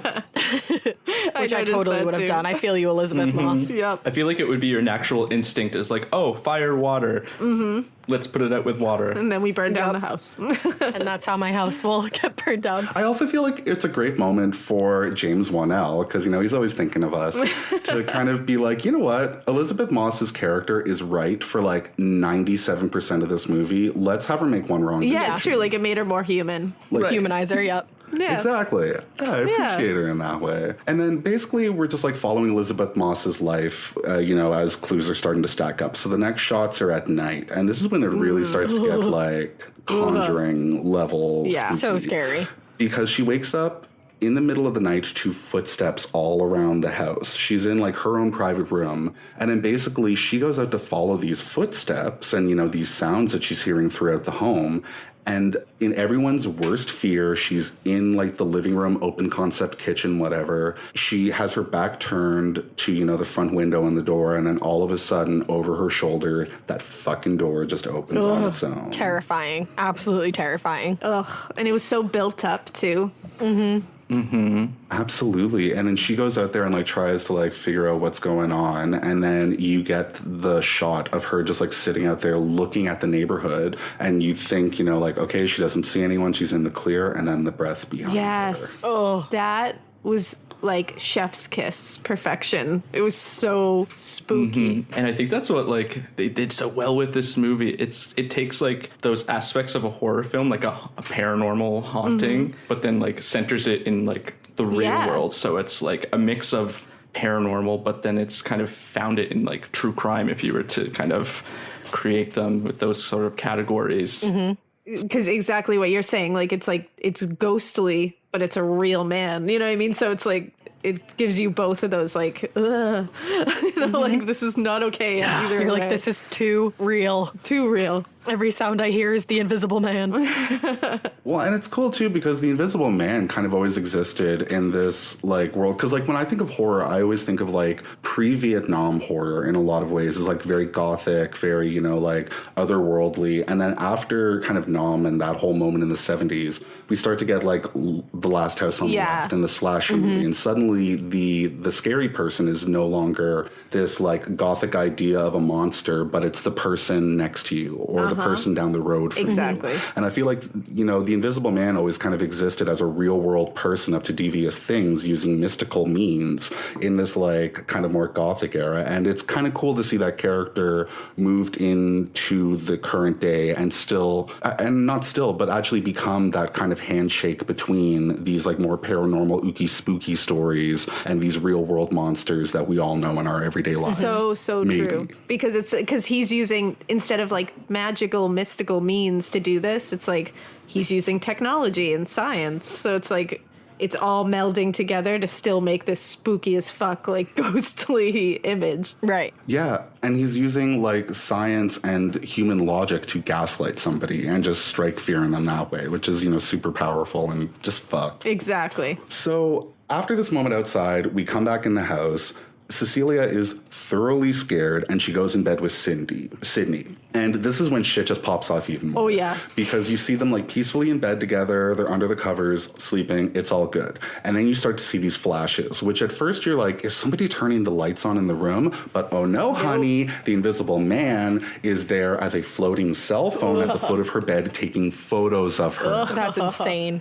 The first time I watched this, I actually didn't even notice the flashes. I don't know if I like looked away or something. And then the second time I was like, oh shit. Yeah. Absolutely. And like, that's the thing. So that's not enough to wake her up. So then she's just like laying there. And you have this moment where you're like, is he wearing the top hat and jacket? Because this is the moment where you see like the silhouette at the foot of the bed. They're doing this thing that a lot of horror movies do where you're in like a pitch black scene and they're slowly introducing a little bit more light to kind of like make it seem like your eyes are adjusting to like the dark. how it feels to wake up. Yeah, so you go from like being like utterly confused to then trying to find a form in the darkness, which causes all of this anxiety. And Elizabeth Moss gets out of bed. She's trying to figure out what's going on. She's got a blanket in her hand and throws it on a chair. And you think she's about to catch the invisible man, but no, honey, he's not there. Psych. Fooled me. I thought we were going to get a Paranormal Activity moment. Absolutely, but like also if I were pulling that shit on somebody, this would not be my moment to lounge. Oh no, definitely not. Definitely not. Too predictable. And it also makes you go like, wouldn't you hear the chair squeak? Yeah, that's true. Like Tyler was reading something somewhere, and like I don't think this takes the piss out of things, but there was something about shadows, right? Oh yeah, I was saying if this invisible suit was possible, which is why I appreciate the movie doesn't go into this kind of like exposition. But if an invisible suit was possible, it would be able to reflect the world around it, but it wouldn't be able to eliminate shadows. Oh, I didn't even think of that. That's good to know for my fears at night. Yeah, that's a good point. Yeah. We do what we can. We truly do. But then here's the thing, like she's in the room, she throws the blanket, he is not caught in said blanket, so she's like, all right, well, I'm gonna go back to bed. On her way there, guess who's stepping on the blanket? Now, in the moment where she can like very clearly tell that he's like on the other end of the blanket, pinning it behind her, she kind of like pauses, and I'm like, this is the moment where you throw that blanket up, because this is your confirmation. But it doesn't really go there. She essentially just watches the footsteps come toward her. She then calls out for James, and he comes into the room and is basically just like, I feel like he's in this position where he's like trying to believe his friend, but then at the same time, he's not trying to scare the shit out of his daughter, who's right there. Yeah, he's in a bad position. So he's just like, stop letting this asshole haunt you to this very day. Absolutely. He's like caught between a rock and a hard place with that one. Yeah. Because he doesn't want to dismiss her like paranoia. He doesn't want to just be like, well, you're crazy, so let's move on. Like he probably knows, she's been a victim of abuse. Let's try to delicately go about this and like not say that this sounds crazy. But at the same time, he's trying not to be like, yeah, your ex is probably back from the dead and silently haunting you, to like right in front of his daughter. Right. Yeah. And I love that moment with the pepper spray where she had it out. And he was like, what are you, he's like, what are you doing with that? And she's like, you gave it to and me. he's like, not for this. He's like, not for invisible people. This makes no sense. Yeah. That's kind of the thing. It's like we cover like some spooky shit on our podcast, and every now and then somebody will be haunted and they try to shoot a ghost. And it's like, what are you doing, Mary? Like, that's not going to work, sis. Do you have ghost bullets? What's happening here? Yeah, it doesn't work that way. Sorry. But then basically, James just kind of comes in. He's like, sorry, Cecilia, don't know what to tell you. It looks like the invisible man has noped the fuck out of there. And they go back to sleep with no other occurrences that night, we believe. But the next time we jump into Cecilia's life, she's at a job interview. And this doesn't go so well. So she's there with like this guy interviewing her. She's at some architecture firm. It's like really hip, really cool. He's like a $2 Ryan Gosling. Sure I call him Brian Gosling. He's also super creepy during the whole interview. You're like, are you okay? Very. Like, are you sure you want to work here, Steve? Absolutely. He's like Steven Gosling. Yeah, don't do it. He's like John Gosling. Yeah, he really is. But like that's the thing. So it's like Ryan Gosling is just kind of sitting there interviewing her. You think everything's okay, and then she goes to pull out her portfolio, and nothing's there. Everybody's worst nightmare. Like, aside from having no pants on when you look down. Yep, absolutely. And, you know, he's pretty understanding about it. He was just kind of like, well, you can email it to us afterward, all that kind of stuff. But then it gets further complicated when Cecilia just starts zoning out of nowhere, kind of in a That's So Raven moment at first. And then you're like, no, something's really wrong. And then she passes out on the floor, which is like, what a way to like really come off looking like a mess at your job interview. Yeah. Like, you really didn't nail this one, Cecilia. Yeah, I mean, like, if this were any different circumstance, I would say if you, like, forgot your homework and passed out at the job interview, you're probably Yeah, not you're not getting getting called back for a second. But Probably not. I'm not blaming Cecilia in this moment. Yeah, exactly. Because we come to find out, like, when she gets home in the next shot, she gets a call from the hospital explaining exactly what the deal is. And this is when it's discovered that she has been drugged with exactly she had drugged Adrian with before. And as she's getting the call from the hospital, she's in the washroom, like, brushing her teeth or whatever, turns around, and that bottle of pills that she dropped as she was getting away from Adrian at the top of the movie is now sitting there on the counter, staring her in the face. With the blood smear on it and everything. Just fucked. And, like, here's the thing. It's like, my mind automatically went, how does Adrian know that she's getting this phone call to, like, set up this dramatic moment? Like, this is how you know he's a stunt queen. Yeah. Because, like, he's coordinating this shit with phone calls. I don't know. And, like, my other question at this point is, like, okay, Adrian is essentially, like, stalking her in this invisible suit. Does body odor come into play at all? Like, Right. how do you get that close to somebody and have them not smell you? That's a very good point. Especially when it's like a second skin suit. Like, Yeah. it's going to be some that fun. shit doesn't breathe. And it's like latex. Or maybe it's like that fart underwear that just like locks in the smell. So There then you when go. he takes it off at the end of the day, it just unleashes this like cloud of stank. And it's like feeding That's his why anger. he needs that big open house so he can just take it off and run through the house. Absolutely. We've answered all the Exactly. questions. Yep.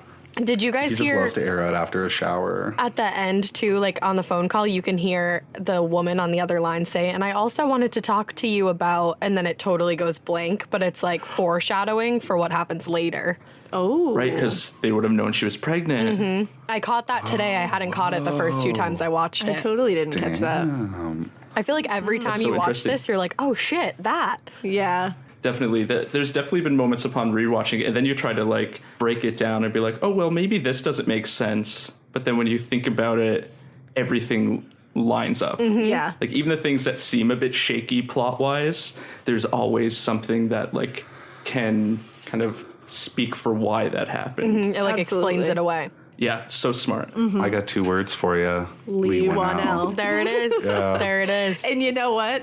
Not to over talk up Leigh Whannell, but if you, like the Saw film, like the first Saw film, when like he stands up at the end, you're like, what the fuck? And then you're like, that doesn't make sense. But then you go through the whole thing and you're like, all of that makes sense. Like he's a master at like those little things. Because I remember watching that and being like, nope, nope. And then watching it again and being like, shit, yes. And you're like, all of it makes sense. Yeah. Absolutely. She's brilliant. Like he gives us a lot of moments where you're just like doing that thing where your arms are just like, it looks like you're looking for a table to flip. Yes, absolutely it does. Such a good quality in a movie. So, like, smell-o-vision aside, we now know that, you know, he's, like, super fucking with her. He's drugging her right back. And, like, Cecilia is just like, well, only one thing to do about this. Let's go see his weirdly cute... I'm not weirdly cute. Oh, I'm going back on that one. His brother. Right. Yeah. He's going to see his brother. His kid the one with the brother. dead eyes. Yeah. Yeah. The adult child actor. Yeah.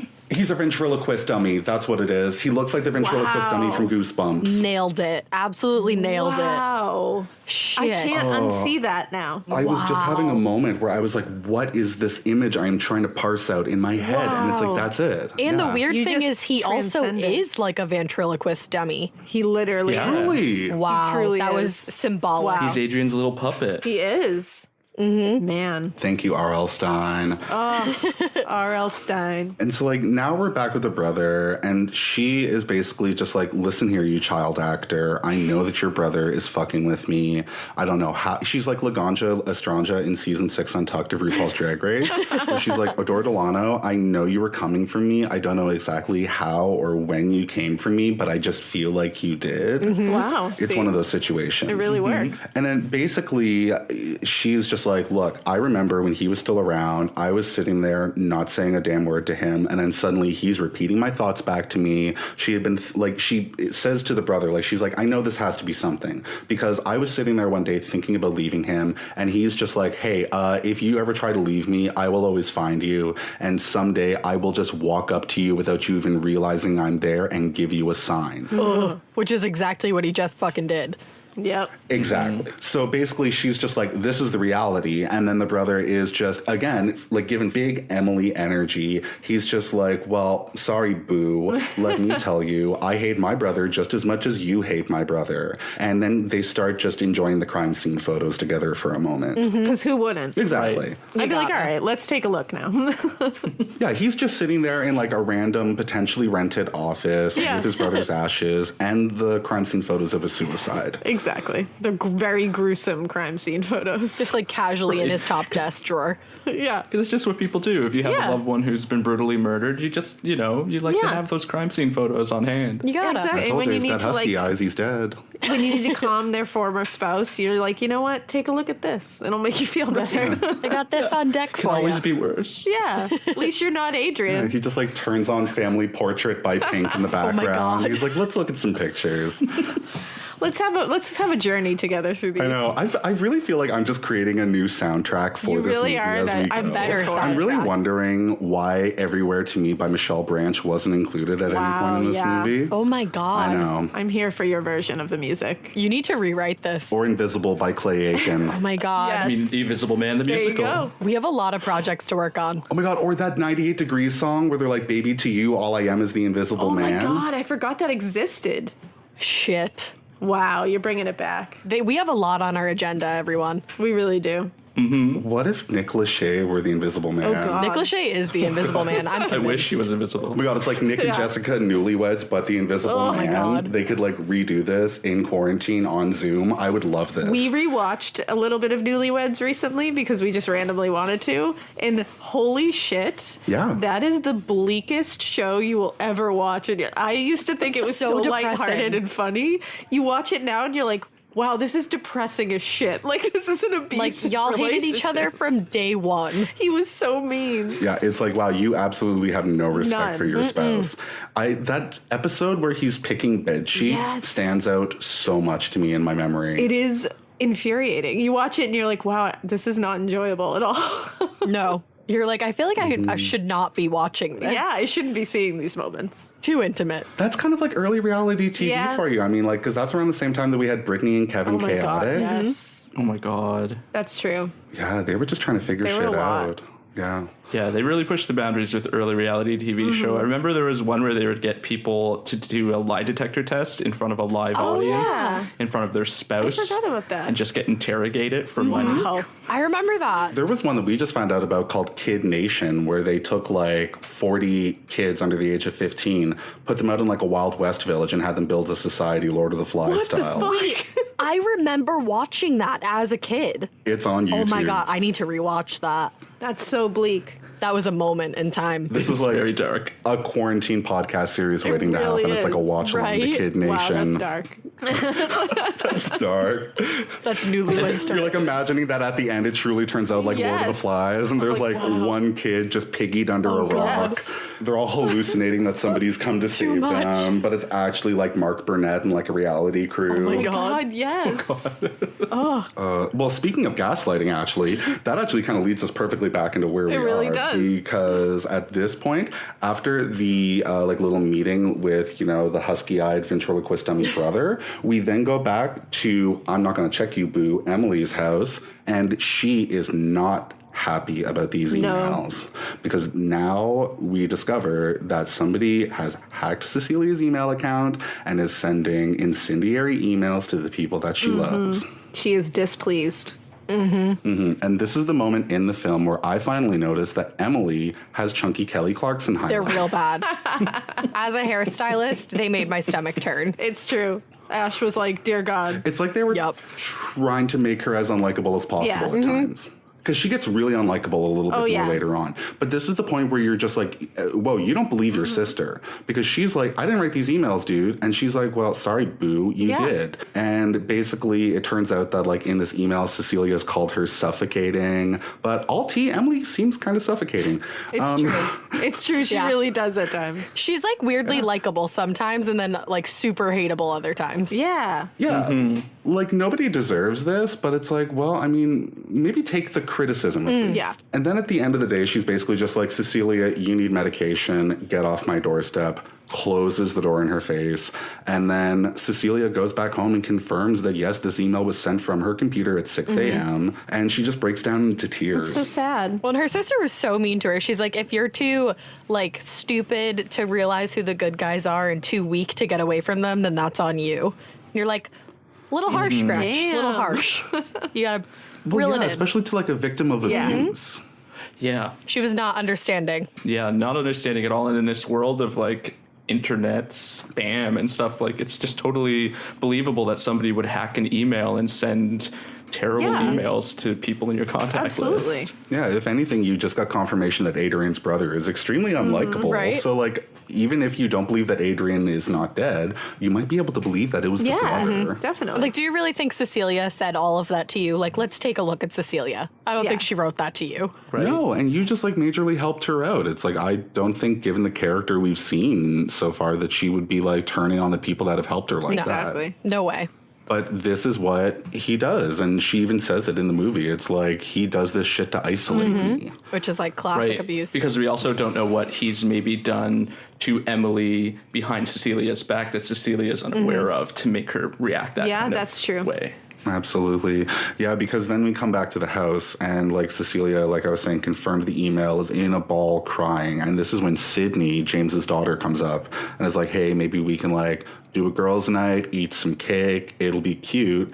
And as she's going to help Cecilia off the floor, this invisible hand slaps her across the face, further gaslighting Cecilia and making it seem like basically Sydney right away, like, didn't have enough time to react. So she just assumes it's Cecilia. And then suddenly the thing to deal with is, you know, James removing Sydney from the home and, you know, just being like, Cecilia, get your shit together or get out. Like, I don't know what to do with you right now. And it's terrifying because this is when she says, like, this is exactly what he does. Like, he does it to isolate me. And then they literally just leave her home alone. And, like, you know, at this point, it's like she's home alone with this motherfucker. So she basically goes full, I know what you did last summer, and starts being like, what are you waiting? Oh my God, like, come out here, man, and fuck with me. Standing in front of the trunk full of crabs. Yep.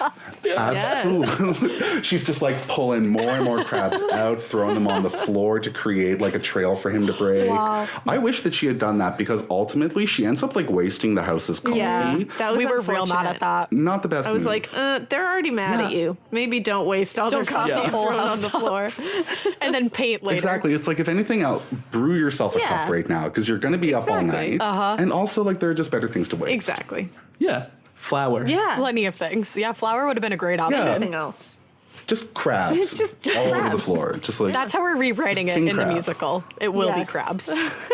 that'll be perfect. And then, like, we'll have stagehands off stage, just throwing more and more crabs on stage as you go. Yes. It'll be beautiful. We're going to need at least, like, 5 crab wranglers. Yeah.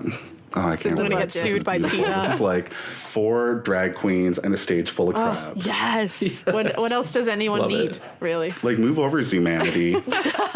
Vegas, here we come. Oh my God. So basically, Cecilia's alone at the house. The floor is covered in the good coffee, and she is just standing there being like, come and get me.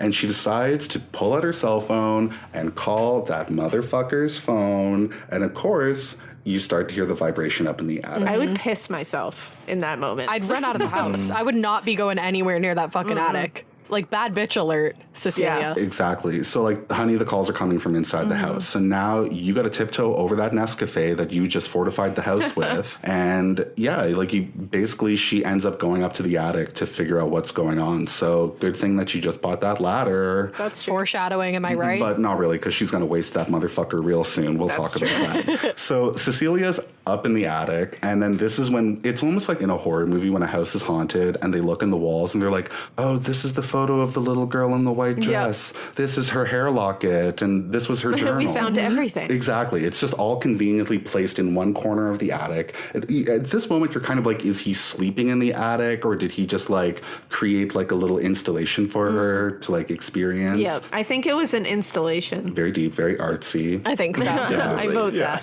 And like basically she comes up to it and it's like a phone, a knife that's in a bag. It's the one that went missing from the kitchen. So this is a perfect moment for her to grab it and examine it and get her fingerprints all over it. Absolutely. And she also has all of her architecture stuff that was like missing from her portfolio. So it's like further confirmation that like, yes, everything is actually happening to you. And now you're up in the attic. And this is the moment where, again, we go back to The Conjuring. And I'm just like, get out of the attic. You are trapped up there with this person. Immediately get out of the attic. Yeah, and so she goes to like make her way out, but then she kind of discovers that she's not alone. So like she's getting a weird feeling, and then you see her kind of like looking over the edge to get out of the attic, and you don't see anyone. You think she's in the clear, and then she grabs a bucket of white paint and dumps it down the attic hole onto the hardwood floors, onto the new ladder that she just bought her friend, which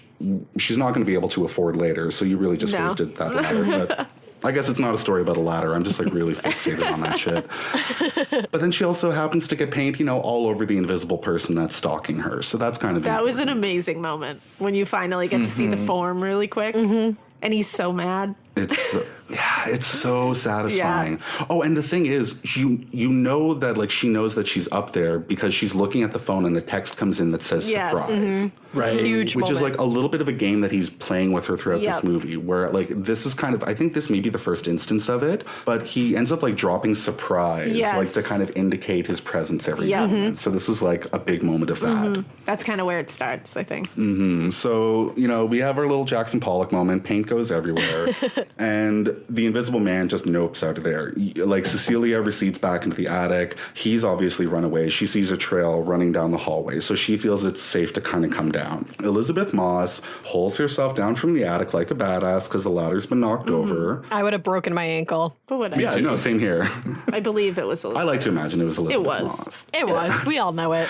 The power in that face. Exactly. American Gladiator Elizabeth Moss one-handed lowers herself from the attic, does a triple Sal Callan lands. And then gives perfect face. Yeah, absolutely. Sticks the landing. Yeah, cracks a fan and then just like death drops. It's perfect. That's happening in our version. It sure is. And then somebody just like comes in with like a fan that they're like waving over her and they're like, yes, hands across the board, darling. She's revived. I love it. Yes. Exactly. Suddenly it's Paris is burning. Oh my God. Oh my God, that's what it's called. The Invisible Man is burning. There it is. I love it. There it is. In lights. Done. Yeah, it's 4 baby drag queens, a stage full of crabs, and a dream. Wow, maybe we can like live podcast I think this we shit. should. I love Oh my that. God. Let's do it. All right, so Elizabeth Moss just like backflips out of the attic. She gets down into the hallway and starts casing the joint for the Invisible Man. And we come to the kitchen where we hear a sink on and we see it filled with white paint. Because that motherfucker had to wash his hands. Right. Which you're like, how does that even work? How does that not ruin your fucking suit? Yeah. Exactly. He must have thought of that, though. I was kind of wondering that too. And then that made me think that maybe the person that was on the ladder, which we don't know this at this point in time, was Tom. So he got full of paint, Switched. washed off as much as he could, and got out of there. Yeah. Shit. That's true. Or took off the suit, dunk it in water, put it in a bag, and like left. That's And then true. Adrian was just 'Cause, there like, to like bop around. I cannot sponge bath without getting the bathroom soaked. Yeah. Or a bird bath, sorry. That sounds less like prison, but you know what I mean. Yeah. So basically, he gives himself a bird bath, and Elizabeth Moss is just like sitting in there with a running faucet, white paint everywhere. Holding her coffee knife. on the floor, and she's just like, come get me. And then he does just that. Yep. And suddenly Elizabeth Moss is off the ground, getting like choke slammed into the wall, creating dents, and being thrown across the table. Well, actually, no, before she does, they're like fighting on the floor and Yeah. she's like breaking dishes over his head. Which is really smart. Good of her to utilize her surroundings. Yeah. Absolutely. And as soon as this starts, like as soon as because she's holding the knife in her hand and he like slowly like moves her hand so the knife falls out of her hand and then he like brings her up by her neck. The music that happens in this scene, it's like this like womp, like this like chaotic, like just like horns and shit like all at once. And it is so stressful. Like that is my, I love a good like well-placed like womp in a horror movie where it's just like this chaos music that makes you all of a sudden be like, oh shit, what the hell is happening? Yeah, it's very like traumatic. It's so good. Like I love good music in a horror movie. I think it like is so important to the whole vibe. It like sets up and breaks tension. Yeah. And you know who does it really well? Who? Tell us. Leigh Whannell.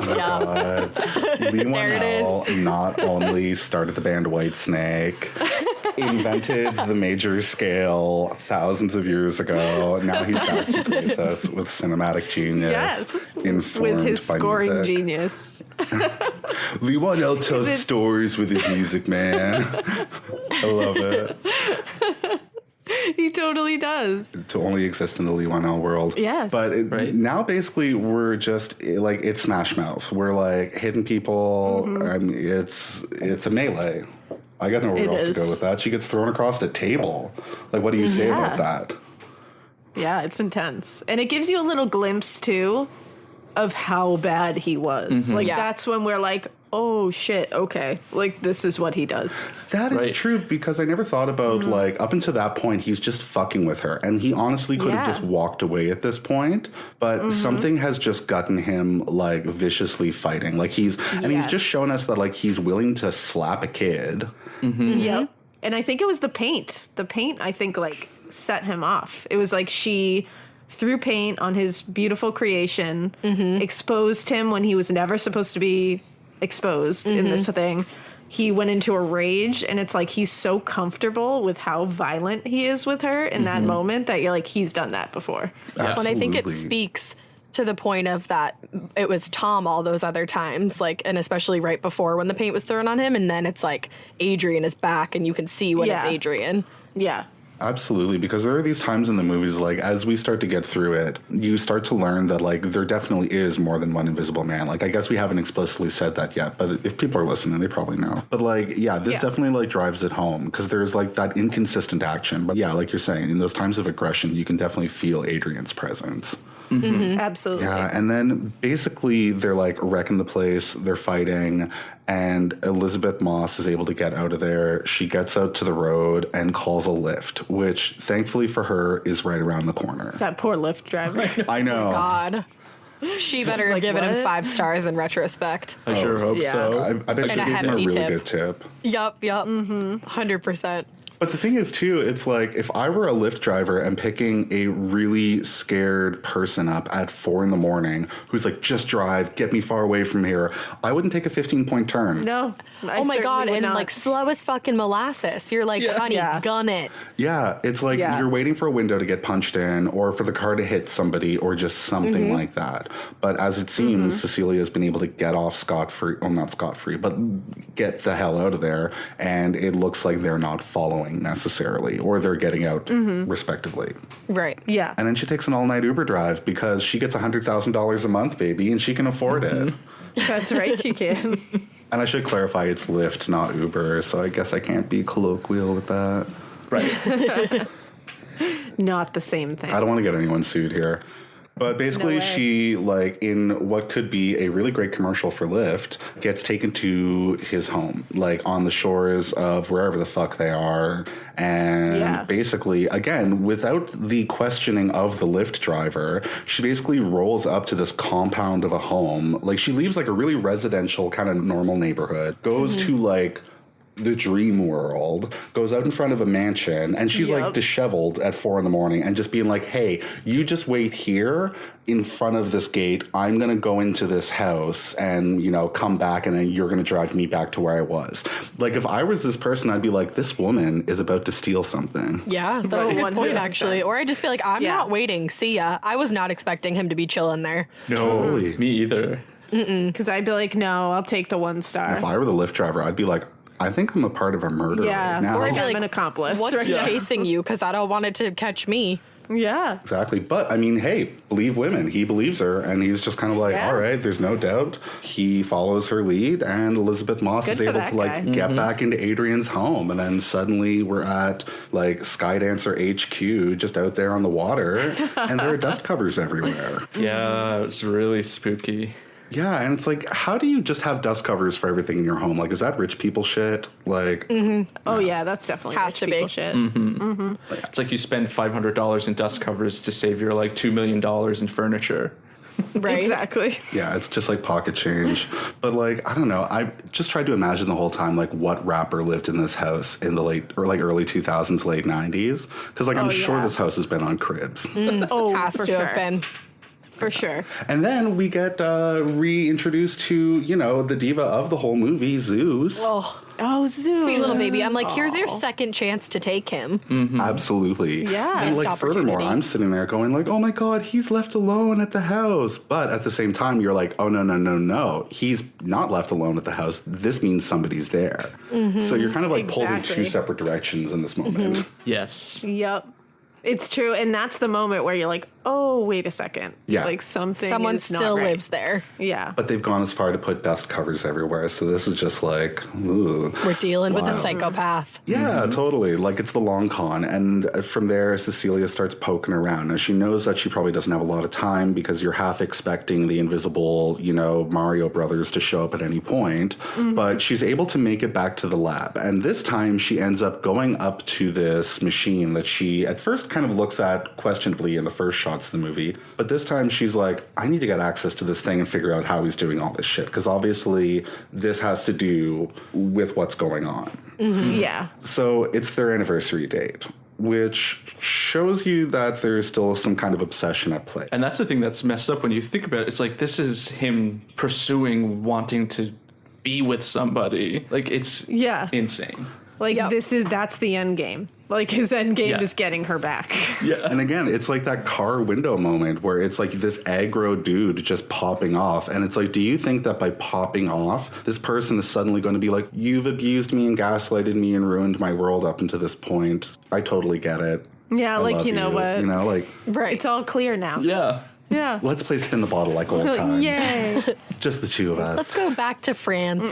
Exactly. Little So basically, getaway. she's just like popping around the house. She gets into the lab. She sees this machine. She pops in their anniversary date and is able to gain access to it. And then she enters this room, this like machine thing that like has like a weird iPad kind of thing on the wall that has like a rotating view. It's got like a central thing. It looks like a spray tan booth in a Jamiroquai does. video. That's exactly really what it is. 100% Yeah, does. it really It's does. like virtual insanity. Brought me Yeah. back to junior prom. 100%. Jamiroquai all up in there. Actually, spray tan junior prom Jamiroquai. This is like a perfect. It's all moment. So together. like, this is the world she's One-stop living shop. in. Yep. But the tea is like, while she's in this room, you start to hear those like clicks and sounds that she had heard when she was in her bedroom earlier. So suddenly you're like, oh, okay, this has to do with the invisibility, Yeah. which makes her go a little bit deeper, and then she makes her own invisibility suit. Go, girl. And you're like, get it, sis.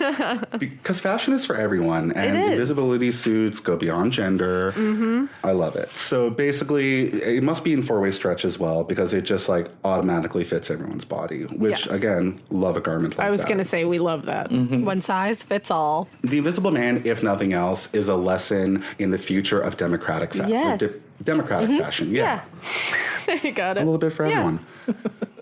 So basically, this is also when we come to kind of find out that he is covered in cameras. You get a really good close view of the suit. You're kind of like, this is the name of the game. Okay. And then the thing is, everything's all good. You're having this moment of realization. And then suddenly Zeus appears in the background. And it sounds like he's reacting to somebody else coming in the home, which automatically tells Cecilia she's not alone, which leads her to go full Heidi N closet and, you know, take cover Yes. with her suit in her hands. It looks like she tucks it away in like some like walk-in closet situation and just kind of like sits in waiting to see what's going on. Right, because she puts the suit in this hiding space that she had in the closet where she put her getaway bag in. Oh, at the you're very beginning of the right. movie. Same little hidey hole. Yeah. Absolutely. And then she's in the I was going to say the hiding closet again, but sure, that's the official name. She's in there and she sees a footprint on the carpet. We know that Adrian's in there. But then, thankfully, before Adrian gets a chance to fuck with her, Zeus comes in and saves the day. Zeus is the hero. Proving his worth and why she should have taken him. The unsung It hero. really is. Yeah. Exactly. So Zeus puts enough space in between them for Cecilia to get the fuck out of that house.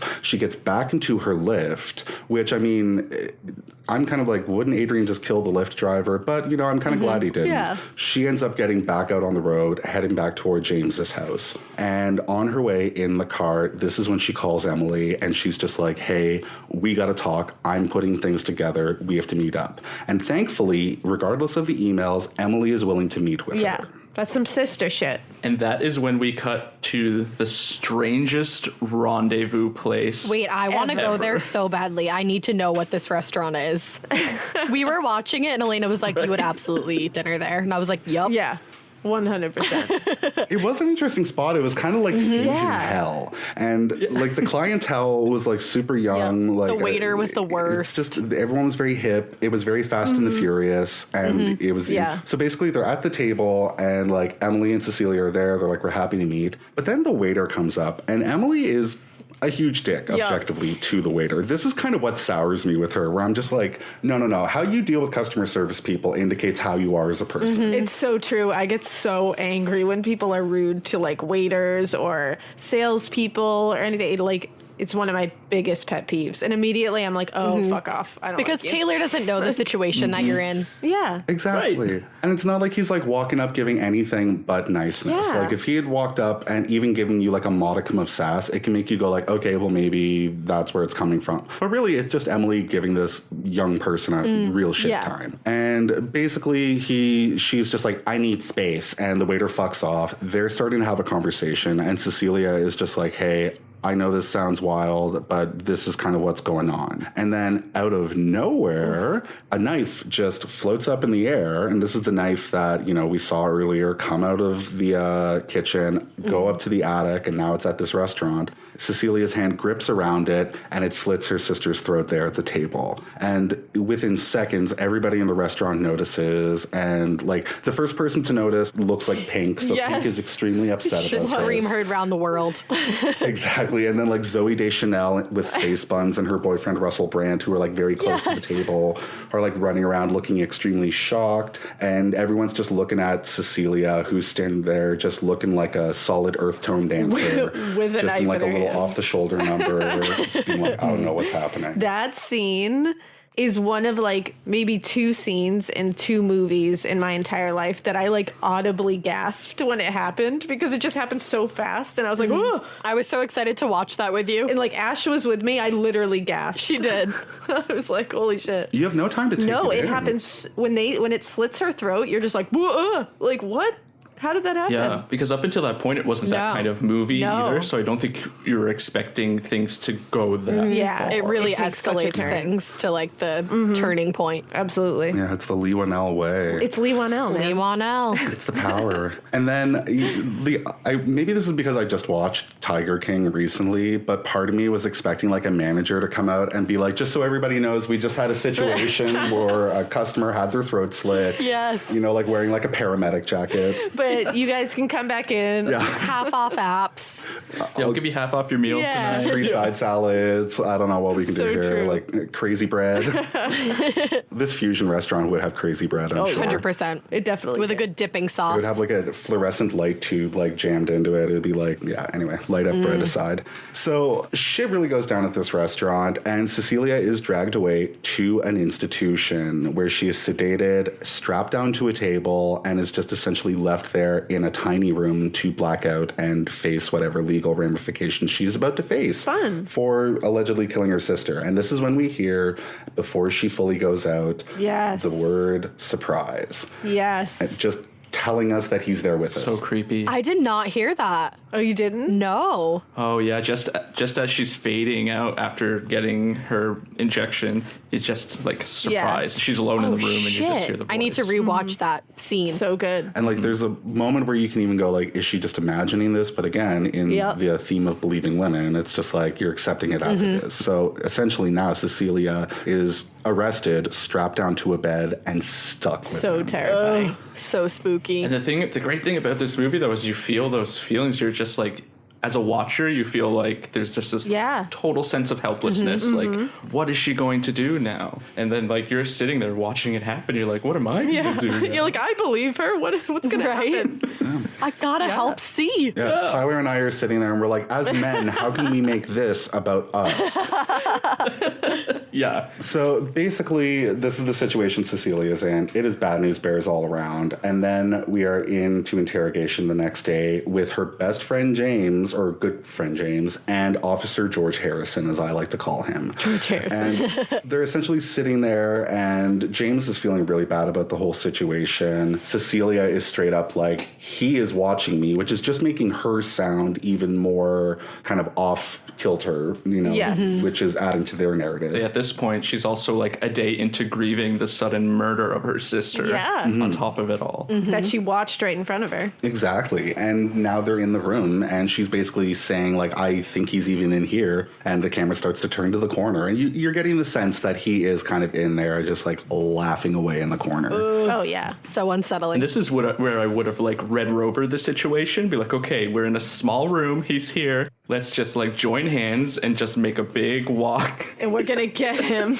Yes. I'd be like, just humor me this. Red Rover that shit. Yeah, Red Rover the situation. It's Lisa and Bart Simpson. It's like, I'm going to start swinging my arms and I'm going to start kicking. Yes. And if you come in, Eventually we're going to hit this fucker. It's like, There it is. Right. yeah, if you come in my range, it's your fault. I didn't mean to hit you. I'm just doing my arm exercises. So basically, they're in this room. Nothing's good. It's just getting worse. And then Cecilia goes back to her room, and this is where she finds out from a nurse that she's pregnant and that it's happened within the last month. And she, much like the TLC show, did not know she was pregnant. No. And at this point, it's just like blow after blow after blow for her. Because now she's like super obviously stuck to him. Yep. And then super, super violated. Well, because this is the thing, because at this point in the story, like, we find out in the next scene that he was aware she was on birth control and that he was fucking with it. But at this point in the movie, like, what must be going through Elizabeth Moss's head, or Cecilia's head, is like, he attacked me in my sleep. Yeah. Yeah. Exactly. Or like, that's all when I would was be thinking this? of. And he's been drugging her. Yep. And now a child is coming out of this whole situation. It's a really heartbreaking scene, and Elizabeth Moss does it really, really well. Sorry, I had a joke in here, and I'm like, I shouldn't put that in there. I literally had, she's sitting there zoning out, planning out the logistics of a gender reveal from prison. Oh my God, wait, that's really fucking funny though. That is really She just, that's so Ravens out of the situation, and she's like, how am I going to get the pink egg and the blue egg to crack, and how are they going to know? This is going to be real tough. So basically, like, nothing's going well for Cecilia right now. She's pregnant, she's stuck in prison, and this guy is stalking her. She basically just dives in further to the deep end, though, because she goes into a meeting with Tom, the doe-eyed brother of, you know, her former boo. Basically tells her, like, as the representative of my brother's money, I'm here to tell you that not only did you commit a crime, but you're not of sound mind because you think somebody invisible is stalking you. So sorry about it. You can't get your money anymore. And I really don't like doing this because I know that you're paying for somebody to go to Parsons Design School and, you know, giving a young woman of color her dream. But you know, you can't have it. Hi. Yeah. Like, that's just kind of the attitude that he has about it, where he's just like, well, I know all your dreams are dashed, but you like my pen? It's gold. Yeah. He's like, super whoops, sorry. I mean, as you've illustrated, he found a way to make it about himself. Yep. Yeah. Right? He definitely did. Absolutely. But then he gives her the ultimate ultimatum. Yes. Well, this is the tea, because basically Elizabeth Moss, I don't want to leave this moment without just recognizing that she has a total badass moment in here where she is like, I used to pity you for being the blood relative of a sociopath. You are a punching bag tied to your brother's wallet. She refers to him as the jellyfish version of his brother. It's just like, yes, beautiful bitch work. moment. Give her an Oscar, please. That was a mic drop moment. That's like an Alaina chef's kiss. Mwah. Mwah. Absolutely. It's like, can somebody do like a chef's kiss and a drop kick at the same time? Because that's kind of what she just did. That's exactly what it is. It absolutely is. And so this happens, and then basically the brother is just like, sorry about it. You can sign over your money like quietly and easily, or you can take me to court, but this is just kind of where it's going to be. And like the, Siberian husky he is, none of her words have had an effect on him. And then basically he's just like, but there is another option. And this is where he's just fully like, here's the tea. We know what's up. My brother is still alive. He's invisible. He knew you were on birth control. He's been swapping it out with placebos. Ha ha ha ha ha. So if you want to get out of this, which we can make happen, you keep the baby, you raise it as, yours and his, and you go back to him, and we just forget that all this shit happened. As if she's gonna be like, totally, okay, let's get it. Yeah. Like what? She's like, well, a baby makes 3. Right? Yeah. It fixes everything. Right? She's like, well, we have Zeus the dog. I guess we could have Aphrodite the baby. It's like, fuck no. Nobody's going to agree to this. I can't. No, of course not. Yeah, she full Teresa Giudice's the table. She just like flips everything. Is like prostitution horses, gets those papers out of there, grabs a pen from his suitcase or briefcase when he's not looking, and like a piece of sticky tack off the wall. And basically in just like a full setting fire to the rain Adele moment is just like, I don't want your agreement. And he's kind of like, well, you can sleep on it. She's like, no, bitch. She's like, I ain't sleeping. Exactly. Further adding to the theme that these men are just like, oh, no, you will do what I want. And there's a woman standing right in front of you being like, no, this is how it is. And it's like, and it's basically them being like, well, you can sleep on it because right now you're being irrational. Like, woman, you're being emotional. Exactly. So let's have you sleep on it. Right. And I'm actually surprised nobody says the word, but at some point you expect somebody to be like, oh, you're just hysteric, Yep. You wait for that. Which everybody's acting that way anyway, so goes without saying. It's implied. Yeah, without saying it, truly. For sure. But basically, she just knocks all that shit over. She grabs a pen. The whole meeting's over, and she is back in jail, looking more and more like Eileen Wuornos as every moment goes by. It's wearing on just her. in Which is her no cell good. brooding. I love it. She's actually looking less like Eileen Wuornos and more like Charlize Theron as Eileen That's Wuornos, true. which is Oh, there you go. Which is the bright Glamour side. Wuornos. Yeah. Yeah. yeah. She's the mother of the House of Wuornos. Yes. Oh my God, yes. Precisely. Yeah, so she's out there serving Wuornos realness, and then basically she is just like, okay, time to top the situation from the bottom, and then goes into her little shower stall in her prison cell, gives this not without my child, but kind of the reverse moment, and is like, you will not have this, takes that pen that she had stashed, and she had used the sticky tack to put it above the door, like a fucking MacGyver. Genius. And just like MacGyver, takes the pen and stabs herself in the wrist. Yep. Oh, that scene was so hard to watch. I know. lost my shit. Absolutely. Which then coaxes Adrian to come out of the shadow and try to stop her. Because he's like, that's my baby. Because suddenly the name of the game now is that even though he's been so rough and tumble with Cecilia to this point, he now can't hurt her too much the further she goes into the pregnancy. Because for him, his game that he's playing is that he wants this fucking baby. So crazy. It's like, and it seems like for a moment the control shifted, Right. which made him even angrier that she has the control now. Right. Absolutely. Because she's like, come and get it, fucker. And he comes out and has to be not like he was in the kitchen where he's throwing her around and doing everything. He has to be a little more Gentle. Absolutely. And then in this tussle that they have in the jail cell, she basically takes the pen, stabs him, and then the suit's malfunctioning. And now we're really getting a sense that he is there. Yep. And there kind of is now undeniable proof for anybody else that comes across this situation. Yeah. So suddenly, for the first time in this movie, we now have verifiable evidence that there is somebody fucking with her. But the shit thing about this is that as soon as we are put in a situation where people can believe her, those people then start getting killed. Yes. Which he has a superhuman moment and he's just fucking brutalizing everyone that comes near him. People are taking L's left and right. Yeah. Yeah. Terminator. Yeah, because the guard comes in, he like turns his taser onto him. They end up getting into a fight. He knows he's fighting an invisible man. Like he knows it's not her. And I'm sure this is all getting caught on camera because I'm sure this prison or institution would have cameras everywhere. So like the whole time I'm like, well, at least Cecilia has that in her favor. Like there's now evidence. Yeah, it's like a weird moment of relief to be like, okay, now people are going to start believing her. Yes, it's true. You're like, here it is. He's glitching right for everybody to see. Exactly. But then you like hear them like being like, get down, or like go, make sure she doesn't go there. And it's like, do you not see the glitching man in the fucking corner? Absolutely, because at first everybody comes into the jail cell and is expecting, you know, her to be the attacker. She gets out into the hallways, starting to finally be able to run away from this whole situation. And suddenly, you know, they're trying to apprehend her, and then all of the people apprehending her and roughing her up are now getting attacked by Adrian, or the Invisible Man, which adds, again, further interest, because in this moment, you're kind of like, sure, he's attacking them, but why? Because, like, for him, it would be perfect for her to stay under his thumb and stay in prison. Yeah. But in this moment, it's almost like he's defending her in a sick way, or defending the baby that he wants from her. Like, it's so manipulative what's happening in this moment. It is. 100%. Yeah, because it's totally trying to, like, protect that baby. Yeah. And it's using her as a vessel to protect that baby. So it's further treating her like that. Because you'll notice, like, he got physical with her up until the point that she got the announcement. And then all of a sudden she became a vessel. So it was like, I have to try to, until she's no longer useful for this baby, I need to treat her with a little bit more of like kid gloves. Exactly. So now we have this power dynamic introduced, and they're in this fight in the hospital. There are workers coming around. They're getting taken down like flies. We're getting some really cool moments of just like action and all that kind of shit here. There's a really great behind the scenes video of how they did all this kind of stuff with the green suit and like computerized cameras that followed the same path. So they would reshoot everything with like just the background.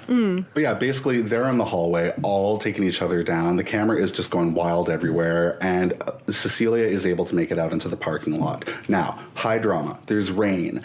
She's now essentially gone from the hunted to the hunter, because after everyone's been wasted in the hospital, Adrian has like gone out the front door. She sees him going out there. She takes a gun and she's like, you know, brandishing it at the people at the front of the hospital. So she gets out into the parking lot herself. But now she's essentially chasing him through a rainstorm in a parking lot, trying to get him. Yep. And this scene is genius because she already can't rely on her sight, but now with all of the rain beating on the cars, she also can't rely on like her ability to hear. Oh, that's true. So she's just like denied all of her senses, and it's just this really tense scene. But she is given sight in that sense, because now that there's rain, she can see his form. That's true. Oh, yeah. Oh, yeah, the glitching. Which is exactly why you come to find out that he's hiding out under like the open roof of like a hatchback or an SUV or something like that. Oh, yeah.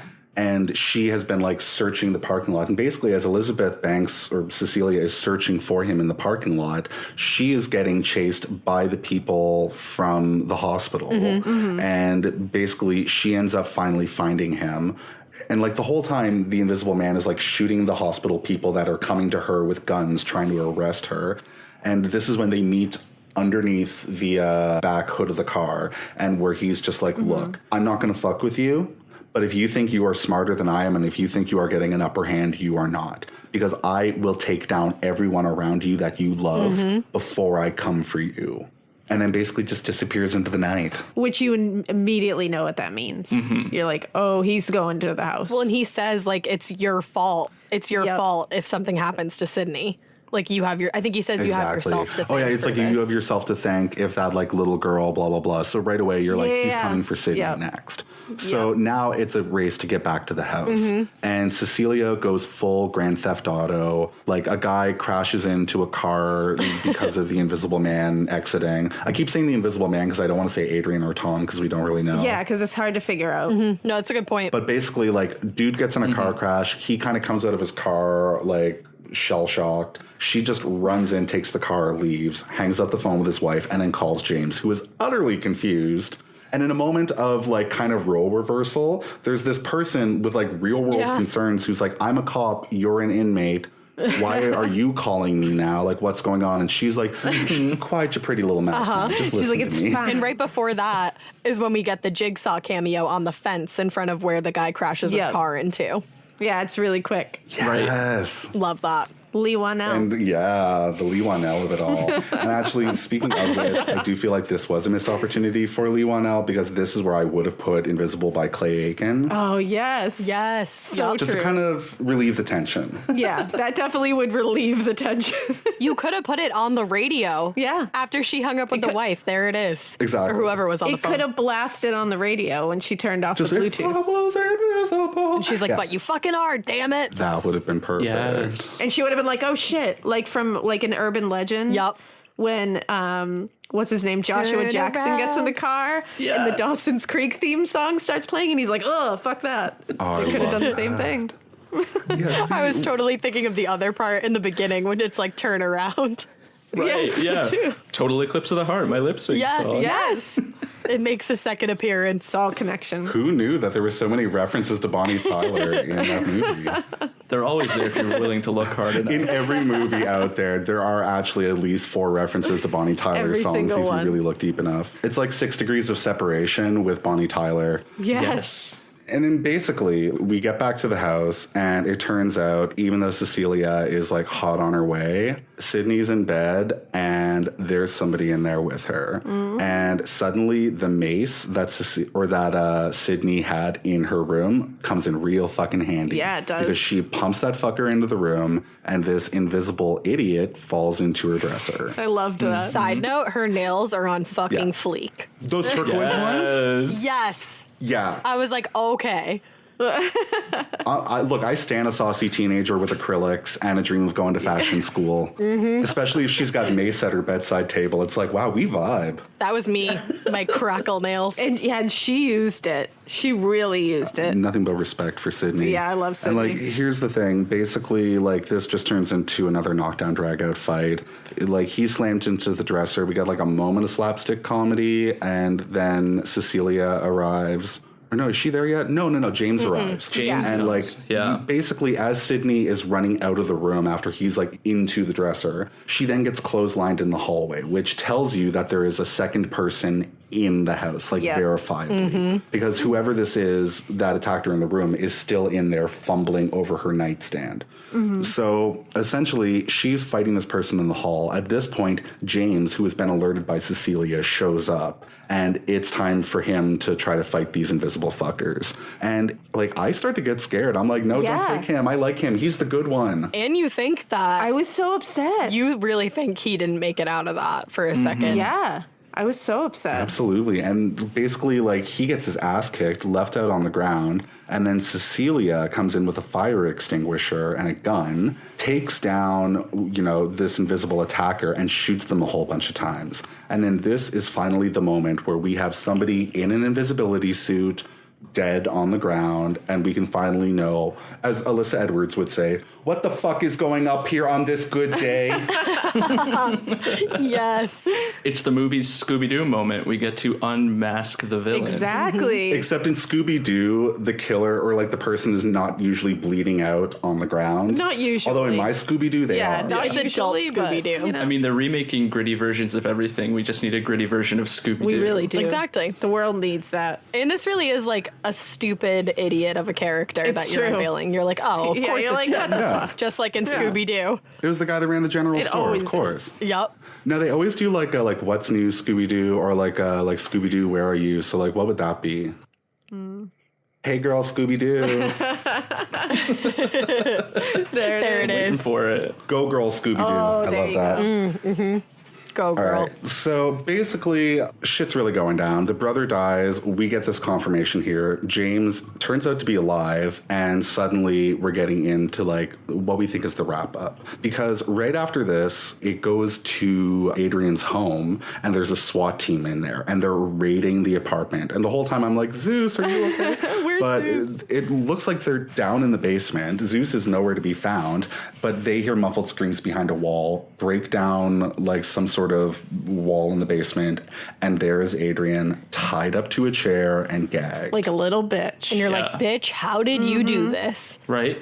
And quite frankly, he looks terrible. He does. Which is why I think he smells. And he's wearing the same outfit he was wearing the night that she escaped. That's the tea. Homeboy's thorough. And like he's covered in like not movie dirt, like actual dirt and blood. It's like this dude is just like a walking biohazard. He's selling it. So then that made me think, like, if he's premeditating so far ahead, has he been purposely letting himself become like emaciated and disheveled seems like he for this was. moment when he has to fake his think he kidnapping? was. That's such a good point. And that's the thing. So basically, like, it just comes to be accepted in the movie that everybody except Cecilia believes that Adrian hasn't been behind any of this and that it's been his brother who is now dead on the floor at James's house. You know, Adrian has been locked up behind a wall in the basement the whole time, probably for his money or something nefarious like that. And it seems cut and dry in a lot of people's minds. In fact, Cecilia in the next shot is like at the police station with Sydney and James. They're talking about everything. And Cecilia is basically like, I don't believe it. Yeah. She's like, no, he did it. Yeah. And James is like, no, but like listen to A, B, C, and D. And she's like, no, dude, you don't know Adrian like I do. Exactly. And he's basically trying to say to her, like, hey, no, play along. Like, this is what's going to get you out of jail. Now, the tea is, it's like she has a whole lot of security footage that's probably going to exonerate her from all this and confirm her story in a way. But it just seems like nobody's really listening to her still, even after you can still verify all the shit that she's been saying. Yeah. So basically, he tells her to let it go. And Cecilia is just like, well, I have to create my own plan then. And then you see her at home later that day making a phone call. Love it. Well, we don't know if it's later that day. It's kind of ambiguous, vague as to like how far along, because she probably wasn't just like straight up let out of jail. No? I'm sure She's there like, was some "Tonight's kind the of night." like proceedings they had to do before she was just able to walk in. They were like, yeah, you're think. fine. That's true. Or maybe she never had to go back because there was so much going on with everybody dead. that got like killed and injured along the way. That's true. You just don't know. Yeah, so it was like 10 minutes later. Yeah. It was immediate. Yeah. She took a shower and got right to Yeah, it. the walls of the jail fall down around her, and she's like, oh my God, I've She's been in like, my "Holy house the whole time. And then, like, someone comes in, and it's Shutter Island all of a sudden. They're like, you were the invisible man, Cecilia. Oh, God. And then a black screen. Oh, well. But fortunately, that doesn't happen. Yeah. Because basically, Cecilia, at some point in the near future, calls up Adrian and is just like, let's hash this out. I've got this baby. You've got this house. Let's do dinner. Now, this last scene is like a finale of Mob Wives. Yes. It is Yes. like she is going in, she's Big Ange. Yup. Going in to have a sit down with Renee Graziano my about God. some shit that she talked in episode 2. I have one huge problem with this scene. He's like, I got you all this food, and he got a pregnant woman sushi. Oh, shit. I said that too. Did you? good I was like, point. are you Yeah. fucking kidding me? Yeah. Yeah. He Ridiculous. doesn't know anything. Well, it just goes to show how little he thinks outside of himself. Right. Exactly. Yeah, because this is his grand gesture. Yep. He's like, look, I got you this food you can't have. And it's like, he didn't make it himself. No. He either had somebody make it for him, which makes me go like, oh, do you have staff at this house? Like, oh. But then second of all, it's like, then you just ordered it, fucker. And you just wasted a lot of money. Exactly. Because I cannot eat this sushi Yeah. because I am pregnant with your It ain't child. nothing but a G thing for him. He's living that dust cover life. Like, money like that is what made Joe Exotic go awry. So basically, they're back at Adrian's house. He has this lovely dinner planned for her, which is essentially a flex. And then she decides on steak, which is real good because that gives her a knife. So they sit down and they start poking around at dinner. And Adrian is basically just like, honey, I love you. And he says at one point, like, I'll burn everything for you. Which if I were Cecilia, I'd be like, I choose match, thank you. And she just goes, okay, like, I'll wait. All And let's right. not forget, at this point, she's wired, and James is in a car listening to her. Right. Oh, yes. Yeah, that's kind of what you come to find out throughout the scene. And it's like she's sitting there and she's like prodding in for information. And she's like, just admit that you did it. And basically she's just like, we can move forward with this. I just need you to admit to what you've done. And he straight up refuses to acknowledge it. And he's still taking it to the very last moment. He's saying like, you know, I'm sure you feel crazy. He like comes in, puts his hand on her leg, like all this slime bag shit. Yeah, and basically just like drives her her to the point of tears because she's just sitting here realizing that after all is said and done, after playing the game with him to a certain point, you know, and like playing nice, quote unquote, she's back here and he is still just, it's like talking to furniture. He's not going to change his story. He's done nothing wrong. Yeah, it's still the cycle of abuse because she's like all the evidence is right there and he's still like, no. Yeah. You're just feeling crazy. That's You're all. just crazy. Sorry. Yeah. Yeah. And, you know, he's sitting there and he's basically just like, think about our life together. It's going to be so great. All that kind of stuff. It's gonna rule. And Cecilia, kind of crying, just ends up excusing herself. And she ends up excusing herself at the point where he's like, I know you the best and better than anybody else in the world. And he says that shouldn't come as a surprise.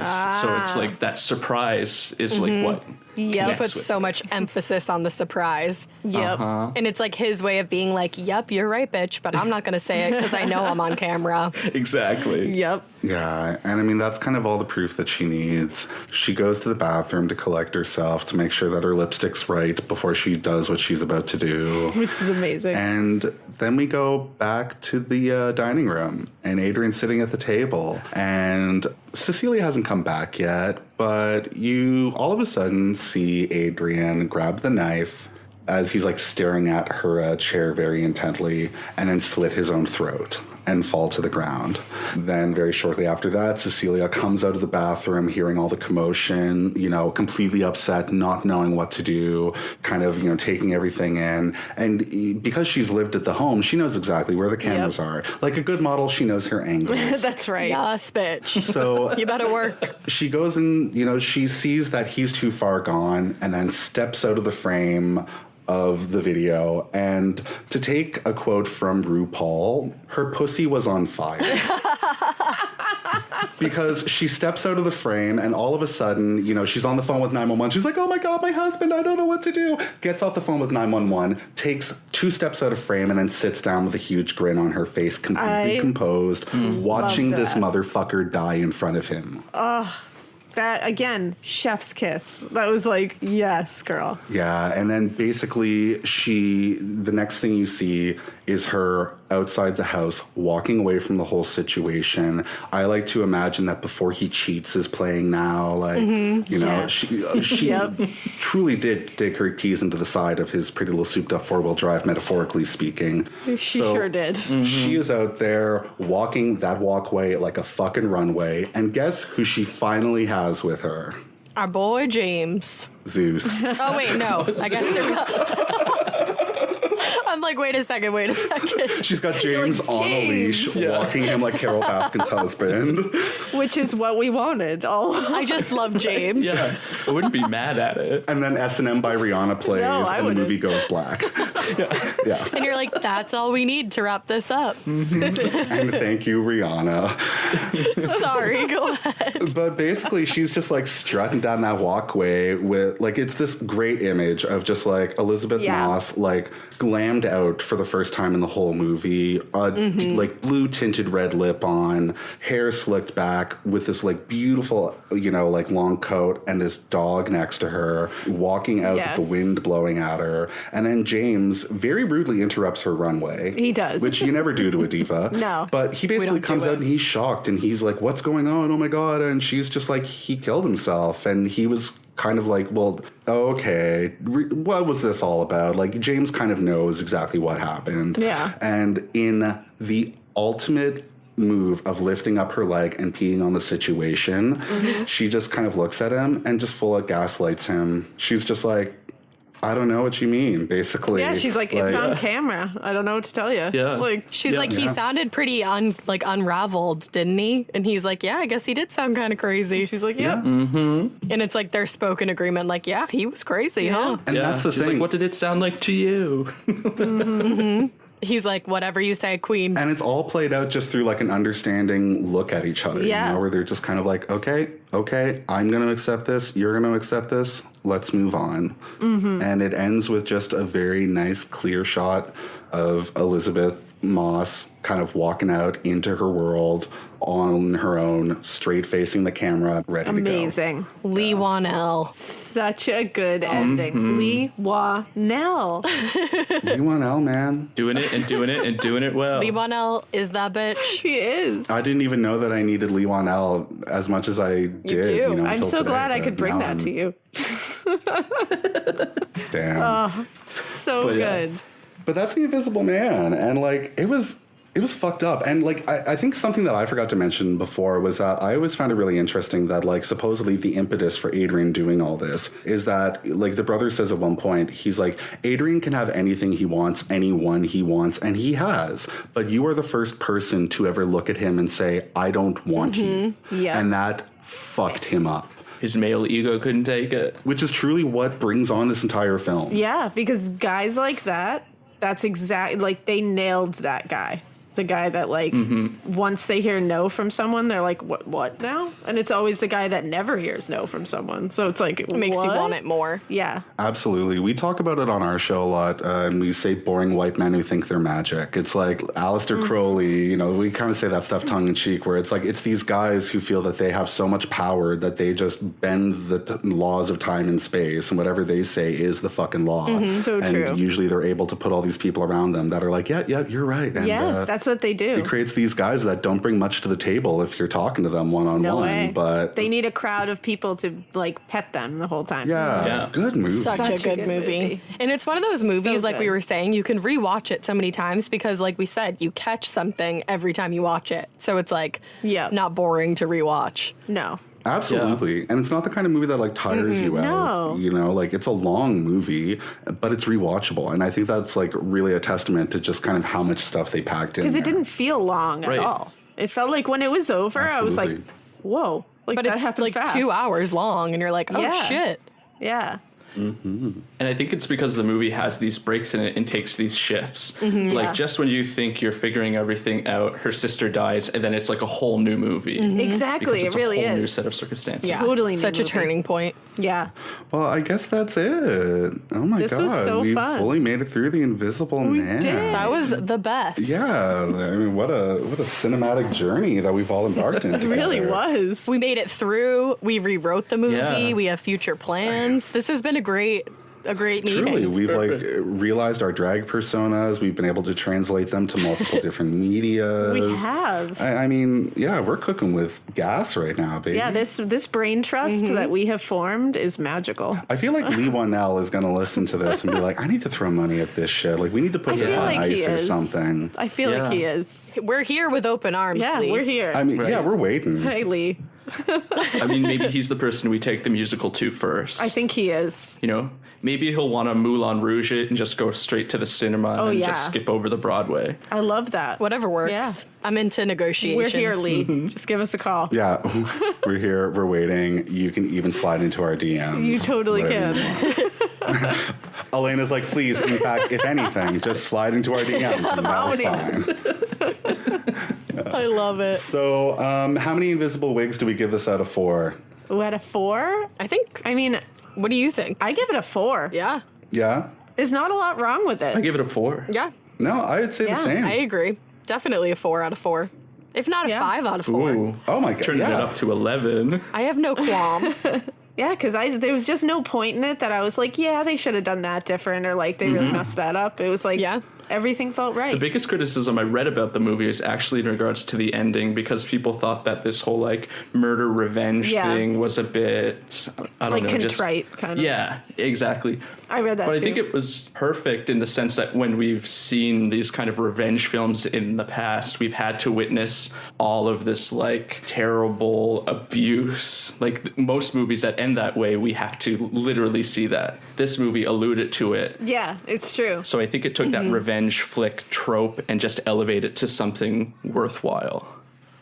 I think so too. Yeah, and I would say agree. like the criticism that we were able to find out about, like really outside of that, the central criticism that people have just been like guys that hated the Ghostbusters movie that were like, somebody had said like they took a story about a really interesting man who's just lost his mind and who's been taken by his own brilliance, so true. and they boiled it down to a bad boyfriend story, and it's like, oh my God, I'm so Yes. sorry that your tragic hero that you identify with can no longer fucking represent you. Exactly. Exactly. The fragile male ego. Yeah. know. I'm sorry that they turned it into a real life story. It's like, I'm sorry that they didn't make the Invisible Man more of an incel. yeah. Right?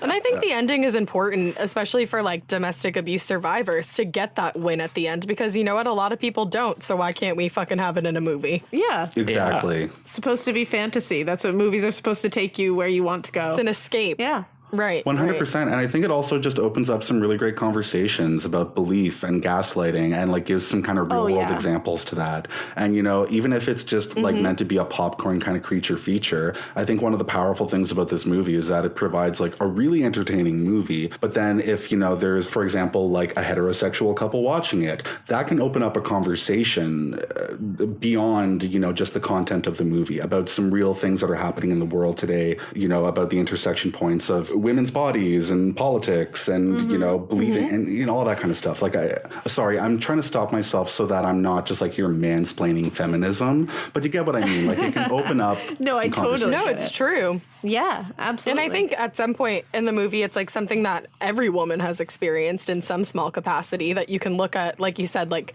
a heterosexual couple looking and you're like, yeah, that happens. Yeah, for sure. Yeah, and I think that's why, you know, like, good on you, Leigh Whannell, for bringing in Elizabeth Moss in that way, because I feel like it really added a dimension to the movie that it may not have had otherwise. Yeah. Like, imagine if Johnny Depp had just Johnny Depped about.